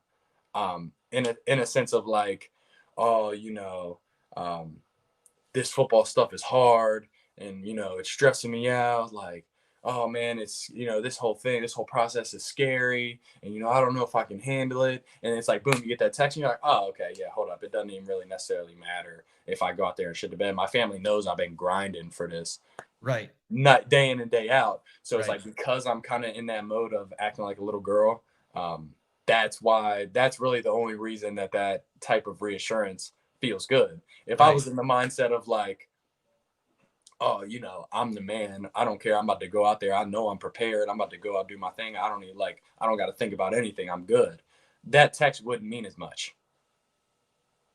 Like that text wouldn't mean as much if I was like in the ultimate, like just always like the Conor McGregor. Like if I had the Conor McGregor mentality of like, oh, I'm about to go out there. I don't know, dude. I don't know. From your dad, Mystic Mac is about to knock this dude out in the first round with the left, and then he just goes out there and does it. If Conor McGregor was like, oh man, you know, like, you know, Jose Aldo, you know, this dude's a good fighter, like I need to be, you know, weary and prepared, and then, you know, this and that, then it's like that text comes from Pops. He's like, yo man, listen, this stuff, if you don't even win tomorrow, it does not matter. Like it does not matter. You have already gave so many people hope, and all these people are praying for you and on your side, that like, dude, you're already the man. Like, we love you. Go out there and do your thing. Right there, that's just like, boom. Okay, now I'm like rejuvenated. Now I'm like, man. I don't know. I bet you if we dig in Connor's phone, his dad sent him the same thing. Yeah, no doubt. And he probably, I guarantee he has. I just don't think that Conor McGregor might need that text as much as somebody who may be doubting themselves just a tiny bit. Oh. Well, I beg to differ. I think, dude, I don't know. Who knows? We got to get into his phone and find out. We got to get Connor on the show. But no, that text, like, I was just like, a lot of times I'll just be going through my camera roll, and then Like that's like one of the only text messages that I've ever gotten that I'm like, oh my gosh, I need to screenshot this. Like this was like a pivotal text message. This is Like the timing was sweet. perfect. Yeah, like this was like and it's like who it comes from too. It's not like my sweet mother sent me a sweet text. It's like, nah, my dad who's been like pedal to the metal, hard body, you know, just getting after you all your whole life. And then he's like, hey man, listen, like just like not even from like a dad to like a son, but kind of like just man to man, like, dude, I love you. Everybody's on your side. Let's freaking go. That's just like, it was just like the coolest thing ever, really. Dude, it's so awesome. Yeah. It's so, and thank you for sharing. I mean, you'll know when you have kids, you'll see the others, you'll flip the script, you know, you'll see the other side too. Like right now, like you're in one role and you're like, fuck, this is cool. And then when you get on the other side, you'll be like, holy shit. It'll give you like even more, like if you think this is like good for you now, when you're a dad and then you reflect on your dad even more, you'll be like, whoa, fuck. And I feel like I've done that in the last couple of years, just kind of like just thinking about my like dad's whole life. It's like, what in the world? Like, how in the world did you're his crowning achievement, right? Yeah. You're his legacy, you and the three other kids. And by the way, there is something that you guys should also know from what I can glean. It's not just Tyson. He's all about when I talk to him, he talks about Ezra and the girls all the time. Oh yeah. Like I'm like, what are you up to? And he's like, dude, I'm fucking neck deep in volleyball. What do you need? You know what I mean? I'm like, volleyball? It's like I think about, oh yeah, and I mean to touch on that, my little sister Valen just started playing softball, and he's like going to a couple practices, sees that it's being ran poorly, like it's being ran so poorly. So now he's got a whole separate team, right? So that he can run this team. They're beating the shit out of everybody, by the way. Like they're just 20-run ruling everybody. And then now, because Valen is being coached so poorly, he brings Valen to his practices and the other team's practices just so she can practice double times. Yeah, she can get double the amount. How old is she? She's 8. Yeah, she's 8. Yeah, it's hilarious. But then, yeah, like even my dad's whole process, like the fact of him becoming a father at a young age, right, with me, and then just like, because there's so many people around me, even like that just like have shitty dads or dads that aren't present. And by the way my dad was raised, like it would have been super normal. Like it would not have been out of the ordinary if he just would have been like a half in, half out dad. Like, dude grew up, did not have running water until high school. His dad not in the picture. Mom really got to work every day, just raising himself. Which you think like a kid raising himself, how dangerous that is, how easy it is to go down the wrong path. Just absolutely no guidance whatsoever. Meets my mom. My mom's parents hate him because he's a bad kid, right? He was a bad kid. Yeah. He was as ghetto as they come. Yeah, like they're like, my mom's like, my granddad's like this lawyer, president of the RVIA industry, is like this gangster in the greatest way possible. And then my dad is like on the complete other end of that stick. My dad don't even know his dad, but they live in the same area. Like it's just like, and then to come to where we are now, where it's like, dude, he's been the most present, awesome dude to all four of us, that I'm like, it's just so amazing to me how he even came to be like a good dad. Like it's crazy because there's so many examples of dudes who are not good dads, or even just average dads. Like he's not even like an average dad. He's taken it to a complete, extraordinarily crazy level of like the most present dad like that you could ever imagine, like in all ways possible. Like, so that's what I've been thinking about that a lot, which has kind of been blowing my mind every time I think about it as well. He when I first had my kids, I told him he's the most influential person in my life raising kids, and he won't actually let me talk to him about it. Like if I bring it up, he'll change the subject. Like he don't want any accolades. Yeah. But how when the times that I got to spend with you guys and him, the way he's so real around you guys has really influenced the way I hang out with my kids. Like really, really, like how he raised you. He's by far, he's 90% of the influence of how he raised you is how I raise my kids. I'm basically just copying the Travis Bagent. He said to me I don't know if it was a month ago or a year ago, but it must have been like a month ago. He said, he called me. He's like, holy fuck, I'm a genius. I go, what now? What'd you do now? And he goes, I'm paraphrasing, but he goes, all these assholes were telling me I need to do this and do that. And I always just pushed them aside and just kept just raising my kids. Like they wanted me to get a job here, or someone said I should pursue this. And I just stayed focused on my kids. And look what's happened. And I was like, yeah. Yeah. So and I was like, you are a fucking so genius. crazy. Good job. Yeah. So he had all these distractions and all these people, you know, like telling him what to do. Right. Yeah. And instead he did what you said. And you gave, that's the greatest thing someone could say about their parents, that they were present. And that's it. That's all he needed to hear. You gave it to him. He's done. And it's like, the more that I think about it too, I'm like you think about people who say they grew up, like people complain about not growing up with like a lot of money and like, oh, it was tough growing up and this and that. Like, yeah, and you didn't have an easy life. You guys moved around the fucking lot. yeah, you guys like, didn't have the stability. We didn't have any money, but it was like, it was also like, I would take not having a shit ton of money and having my mom and dad around like they were 10 times out of 10 than I would if I look at any of my cousins they live a good life, whose dad is always on the road, who's always gone. I'm like I liked having. Careful, you're gonna get yourself in trouble. He didn't mean that, cousins.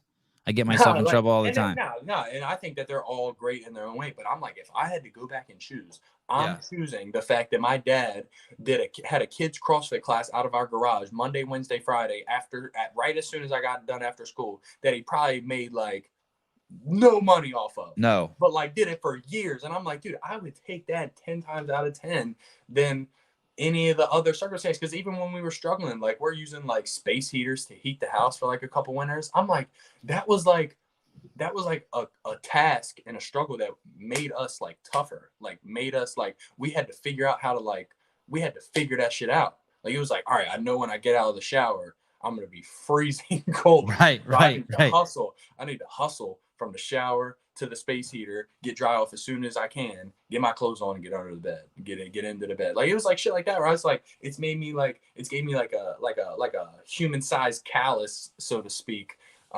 That's just made me a lot tougher or more capable maybe than like a silver spoon person growing up, which I think that the fact that somebody can be silver spoon, your dad is amazing. Like he's an awesome dude for being able to provide that. But I'd much rather would rather have my dad be around all the time than to be just to have like a really great lifestyle where my dad may have listened to one of those people and like taken a job somewhere. Taking a job in Baltimore and started like commuting and just never been like, around. Oh, I gotta go. Oh, yeah, no, I can't do that today. But maybe this weekend, if I'm not exhausted, we can do that. When did you become grateful? There had to have been a time when you were like, fuck you're in the 7th grade and you fucking can't get the nice clothes, or like you're still sharing a bedroom with fucking your brother or your sister. And when did you become appreciative of it, you think? When were you like, oh shit, none of that mattered, or actually it did matter and it was actually good? Like the space heater was good. It's not like embarrassing. It was actually cool. I'm glad I got this as part of my story. I'd probably say I was like 5 minutes ago. Yeah, I was always having a lot of fun. Like, growing up. Like me and my brother shared a room until I left for college. So it's like I never even really thought about that. Like I got a phone after everybody else got a phone, and that wasn't just because we didn't have money. That was also because like my parents didn't want me to have a phone. So it was like I was still having so much fun like in life without all the crazy things that like your own room or an iPhone or all that stuff. I was still having like so much fun, and I don't think I really even thought about the fact that I was even struggling until the fact that until I got to college, and then you start to hang out with people who didn't live the same life that you lived, whose dads did go get that job and they got a credit card that their pops will just load money onto, and they can always just buy stuff. And I'm door dashing trying to make like an extra $50 to hang out for the week and stuff like that. So it's just like little stuff like that where I'm like, I just like start thinking, I'm like, man, like, thank God I understand that money is good, but money is not like the end all be all to like, determining between a good or a bad life, like not even in the slightest bit. So I think I just thought about that a lot and how tight we are as a family. Like there's some situations that my friends' families will go through that I'm like, what are y'all going through right now? Who's mad at who? For Right, what? right, I'm like, right, dude, right. I've never been to one social outing with my family to where somebody had a problem with somebody and it wasn't just like solved like immediately. Like Yeah. it's like, oh, DM is messing around with something. My mom's mad. My mom's like, hey, DM, cut that shit out. What are you doing? Stop right now. And then it's just like, oh, okay, I'll stop. And then everything's good. Like there'll be some situations where like we'll leave. I'll be somewhere with my buddies and their families will be there, and then somebody will just be like, yeah, man, like, or like somebody's family member just be acting completely out of pocket, like no social understanding at all of what's going on. Yep. Like, oh, so-and-so's mad at me or mad at my dad because they did this, but it didn't get talked about and nobody really knew until after. It was just this kind of like hidden beef going on. I'm like, dude, what? That would never even. Yeah, your dad it doesn't tolerate shit like that either. Yeah, which is good. Squash it it. comes out and a lot Alpha of people shit. be like, oh, he's arrogant. Like, no, like he's just the leader of the family and the family's in check. So nothing ever happens. Like there's no issues going on. So it was just like little things like that. I'm just like, I've become more and more grateful as I've gotten older of just being conscious of things like that. Hey, what about your faith during all this? Do you have time during that 30 days? Do you do that? Do you have like a Bible time, or did you go to church out there or any of that stuff? So my church that I go to from home does a really good job of streaming their Sunday services, and I wouldn't have anything to do on Sunday, so that would be something I look forward to. And then I got like a daily devotional book that my buddy gave me that Really? You'd sit in front of your computer and watch the streaming service on Sunday? I would link it to my TV and watch it. That was in the hotel room. And wow. Like that. Yeah. So they do a good job.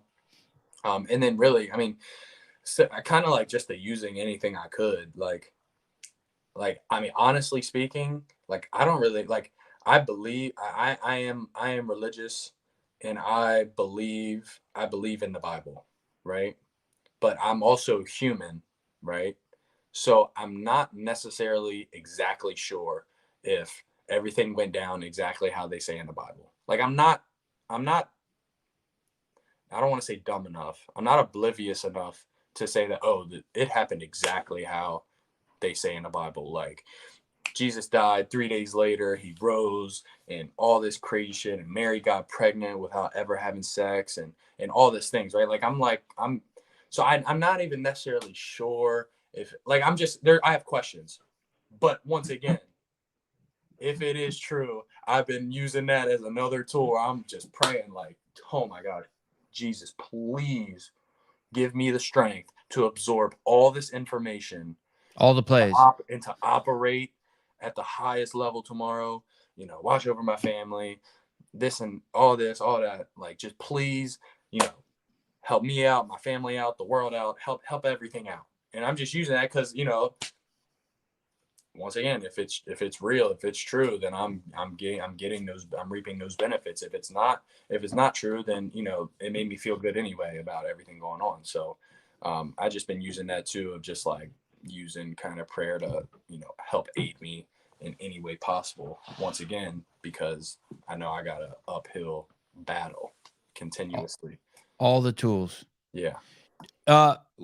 You growing your hair long on purpose? Yeah, I'm gonna grow it like long forever. I'm gonna grow it like really long, like super long. Like I'm just gonna let it grow for like. Let's see. I'm gonna let it go for a couple years. You're gonna get in 2 months. I'm gonna see it's gonna be shaved. You're like, fuck that. I couldn't handle that. I know that funny. Feeling. Anytime I've ever grown my hair out. So like, really, the one time I really grew it long, I just remember like just having to sit down with myself and just be like, all right, listen. There's going to be some shitty stages of hair growth. Like it's going to be awkward length. Like, yeah. It's going to be weird to be out without a hat on for a couple months. You know, girls probably aren't going to think you're as cute.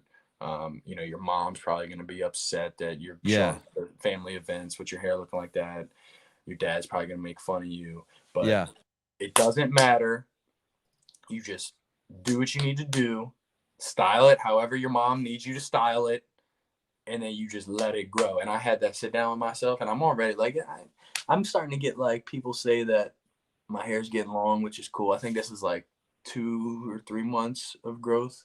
So I know it took a year and 2 months for it to get down to like near my shoulder, but yeah, like that's probably like 7 months of growth right there. That looks pretty good. Yeah, that doesn't look bad. I would have really. Do you have curly hair? Yeah, it's like wavy curly. Yeah. Yeah, so I'm like, I'm just gonna let it go, because like there's gonna be a time where I can't let my hair grow, and and once again, I think I've been reading into some things, like your hair is like an extension of your nervous system, and all your senses are amplified with the longer your hair is. Like that's like from like ancient Indian tribes saying this, of like your senses are heightened if your hair is longer. So all to be the best quarterback. Yeah, all just to get a. You're all in. Hey, dude, thank you. I can't believe the insight you're giving us. It's crazy cool. Thanks for coming on. Hey, anytime. I love coming on here. So yeah, anytime you ever got questions, just ask me. All right. So you go back on. Don't tell me. June. You have one. Wait. Don't tell me. You go back July 25th. 22nd. July 22nd, and then you're gone for 30 days. I'm gone for a long time this time. I mean, I'll be coming back like periodically, like whenever I get a chance, but like it's gonna be camp and then go into the whole season. So I'll be, knock on wood, if everything works out as it's supposed to, then I'll be gone for a long time. All right, good. Okay, I'll be bugging you sometime after July 22nd, but hopefully be bugging you in August. Perfect. You're the man. Appreciate you, Sevan. All right, dude. Yeah, you're the man. Take care. Say hi to your dad for me. Say hi to your mom. Say hi to your kids for me. All right, brother. Oh, and Greg just texted me and said to say, tell Tyson I said, hey, and good luck and Godspeed. Oh, he's the man. Hey, hold up before I go. Yes. Yeah.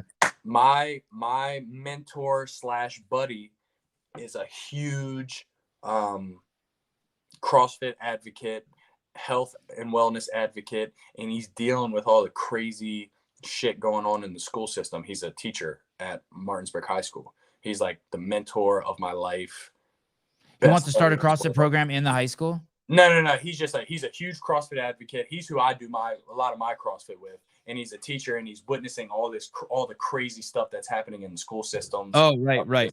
Of just everything. And, right. Yeah, if you ever had like an empty space, I know you're steady on the rise, but you mean to come on and y'all would have a great conversation. You don't think he'd get fired coming on here talking about what he sees? Nah, Martinsburg High School is the greatest place in the world to teach, because they let you do your thing. Like you can do whatever. You can operate however you want. I mean, there's like tennis courts that have been like abandoned by the school that he's now taken upon himself to put 20 flower beds in and have a full garden. And he makes his kids plant food. He makes his kids do the movement for the day. A lot of good stuff going on. Derek Gallagher. Hey, will you send me that guy's Instagram? I'd love to talk to him. Yeah, so this is the other thing. He has no social media. He's got a flip phone. But he's got a computer at the house. Everything works. But I'll send you his number and his email or something. And awesome. Yep. Get in touch. Okay. You the man. I appreciate right. it. Yep. I like to hear from school teachers. Hear what's going on. Sweet. All right. Have a good day. All right, dude. Later. Bruce Wayne, he's been watching Raw Earth. Dude, Bruce, thank you for all the thumbnails, dude. Thank you for the quick change this morning, too. You are such the man. You've been killing the thumbnails. Killing the thumbnails. Killing the thumbnails. Let's go Bears. Oh, yeah, that's what I should have said. Bro, you're so shadow banned on YouTube. Again? Did they do that? Did YouTube do that? Heidi, this pod used to be the first icon on my subscription page, and now I have to specifically search for the pod to find it. And yet we grow. Frank, what's up, dude? Great content once again. Thank you. He's cool. I don't know why. Well, I know why. I want to make sure that he when he's on the show, I don't want to. I mean, he didn't say anything crazy, but I always want to make sure, like, I don't want anyone to ever hear anything he says on this show that affects his ability to become to fulfill his dream. Oh, I hear my kids started playing the piano. I don't think there. I'm texting with someone who's in Armenia. I don't think there is a CrossFit gym in Armenia. Molly, Sevan, thanks for interviewing so many just good people. Yeah, no problem. My pleasure. You guys mind if I make a phone call real quick? Oh, I don't even have my phone. I don't even have my phone with me. I can't even make a phone call if I wanted to. The fuck's my phone?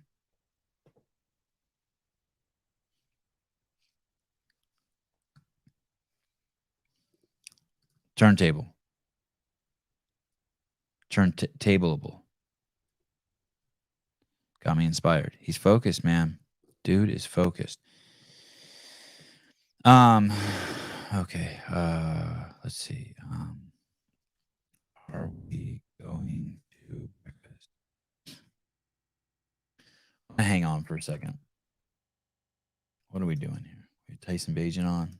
Rich Froney next Monday. Oh, do we have the show tonight? Oh, I guess I don't need to hang on. We have a show tonight. I get to hang out with you guys again. I didn't know that message. I didn't know when I read that message from his dad, I was going to get kind of rocked like that. That kind of jacked me up. What are you going to do? Oh, here, how about this? You guys want to see something funny? I don't even really understand this. When I was in Africa, every time I'd go there, not every time, but several times I went there, I saw albino black dudes.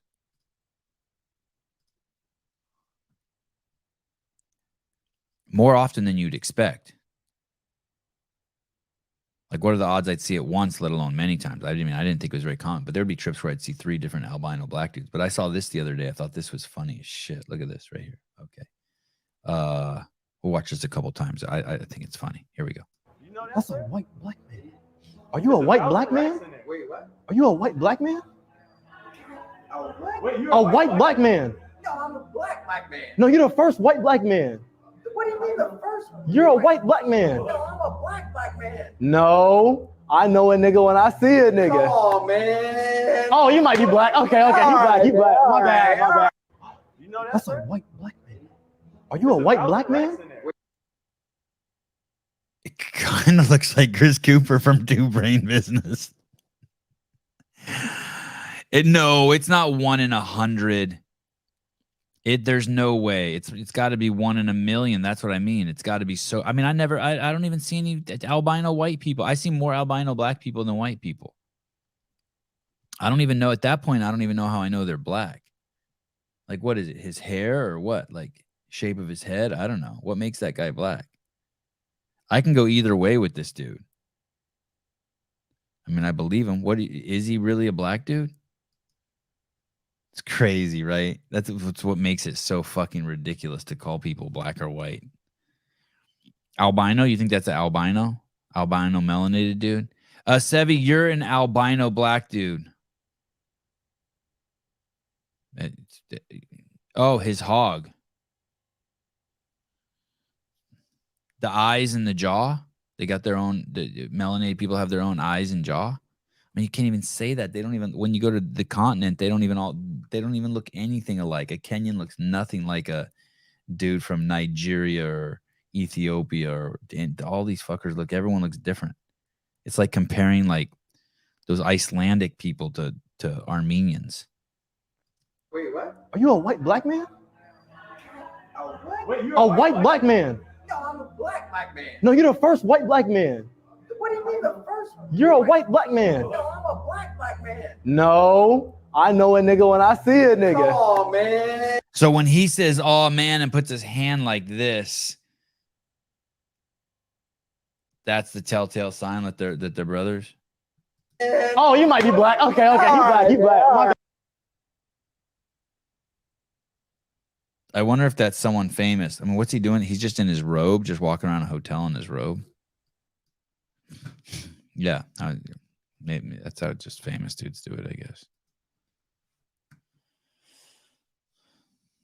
I guess I could Google how many albino black dudes are there, or how many albino, just what's the ratio? How many albinos? Should I type albinos? Albinos. Number of albinos. Albinism number. In the U.S., there's approximately 18,000 to 20,000 people who have some albinism. In other parts of the world, the occurrence can be as high as 1 in 3,000. No shit. What did you say? 1 in 100? Fuck, 1 in 3,000? Most children with albinism are born to parents whose hair and eye color are typical for their ethnic backgrounds. Wow. Does Canelo have albinism?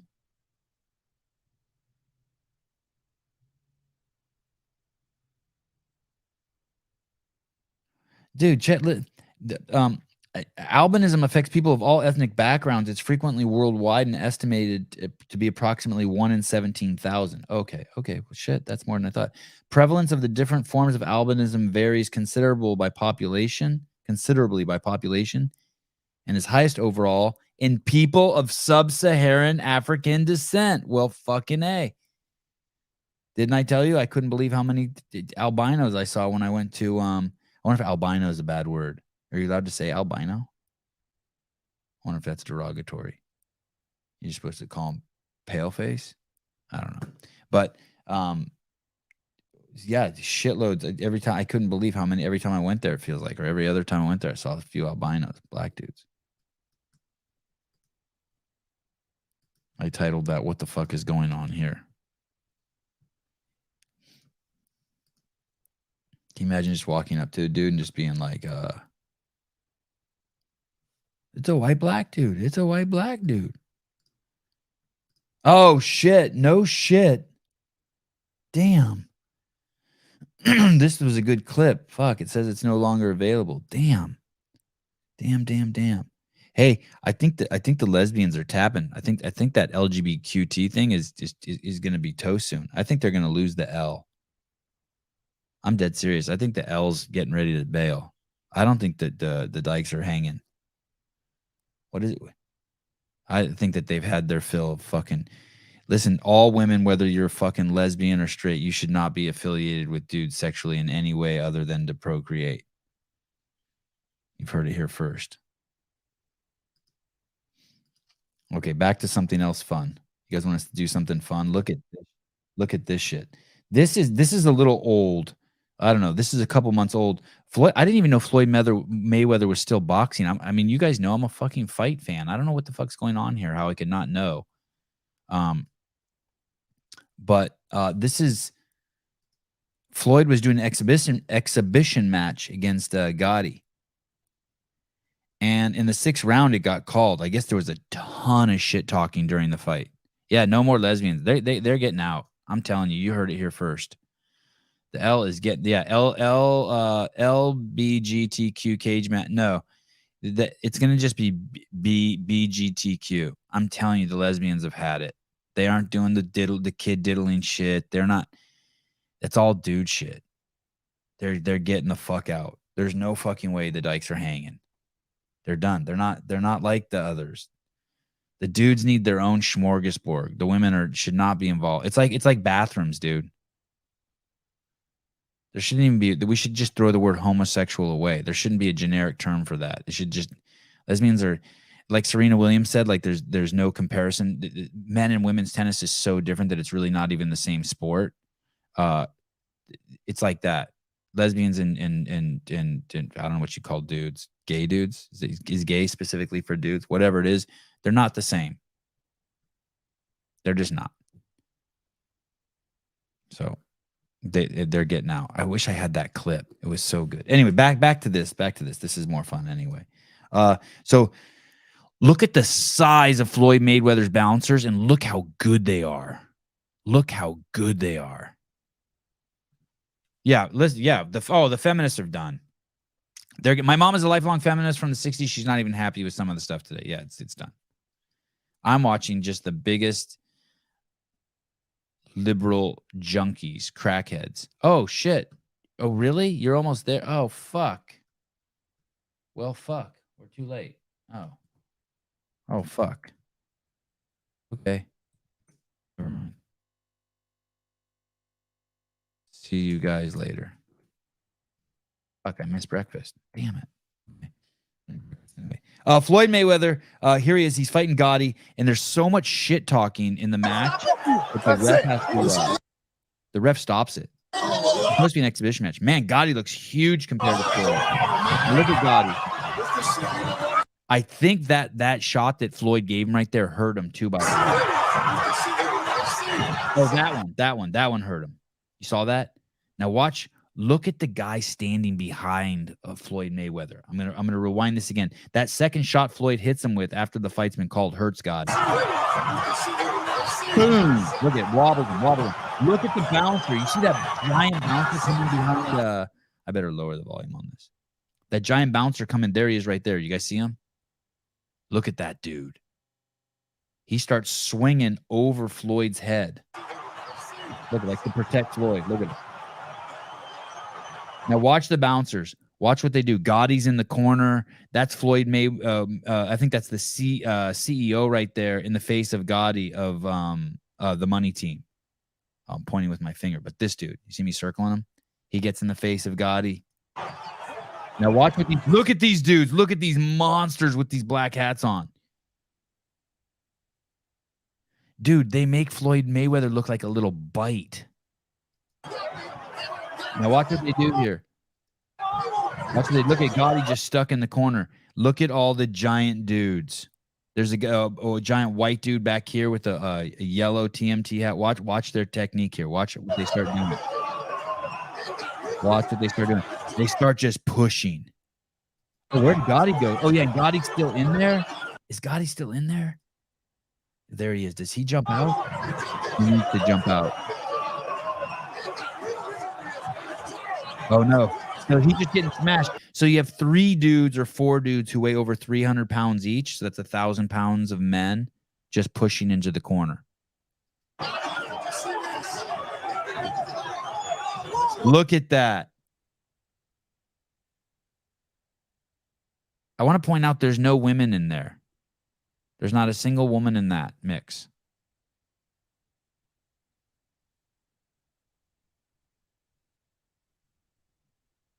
There's not a single woman in that mix. It's crazy.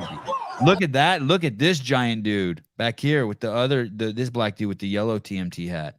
And then some dude with looks like he has a lollipop in his mouth with a green shirt just jumped in the ring. Do you see that? Who the fuck is that guy? You're a little late to the party, dude. I just can't believe how hard they're pushing in the corner here.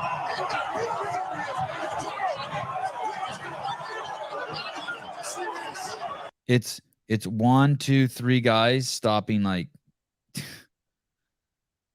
10 other guys in P. Diddy back here.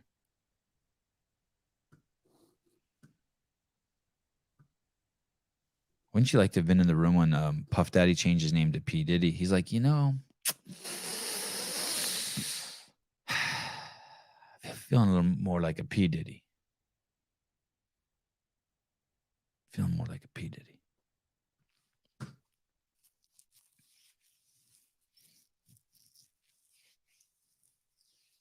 All right. Thanks, everyone, for calling in today. Great talking to you guys. Tonight, 6:30 p.m. Pacific Standard Time, the greatest show, CrossFit Games show ever starts. Episode 1, the CrossFit Games update show.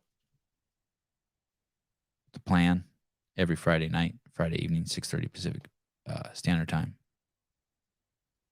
Get your swerve on, call in, fight with John Young. John Young's really feeling himself. Whoo, he's feeling himself. Brian Spin will be here. We can talk about the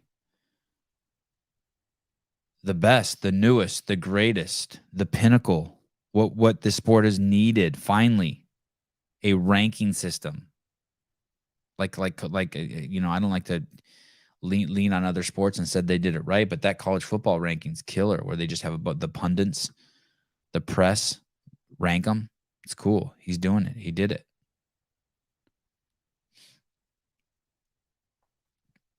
I'm pumped. Rich got rescheduled to Monday, same time, early as fuck again. I got to get up at 5:30 a.m.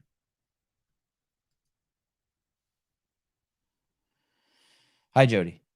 I'm glad you're laughing. Rankings speculation by professional people who are highly qualified to tell you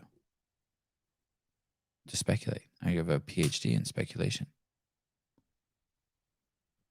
It's not all pundits. Yeah, just the good ones.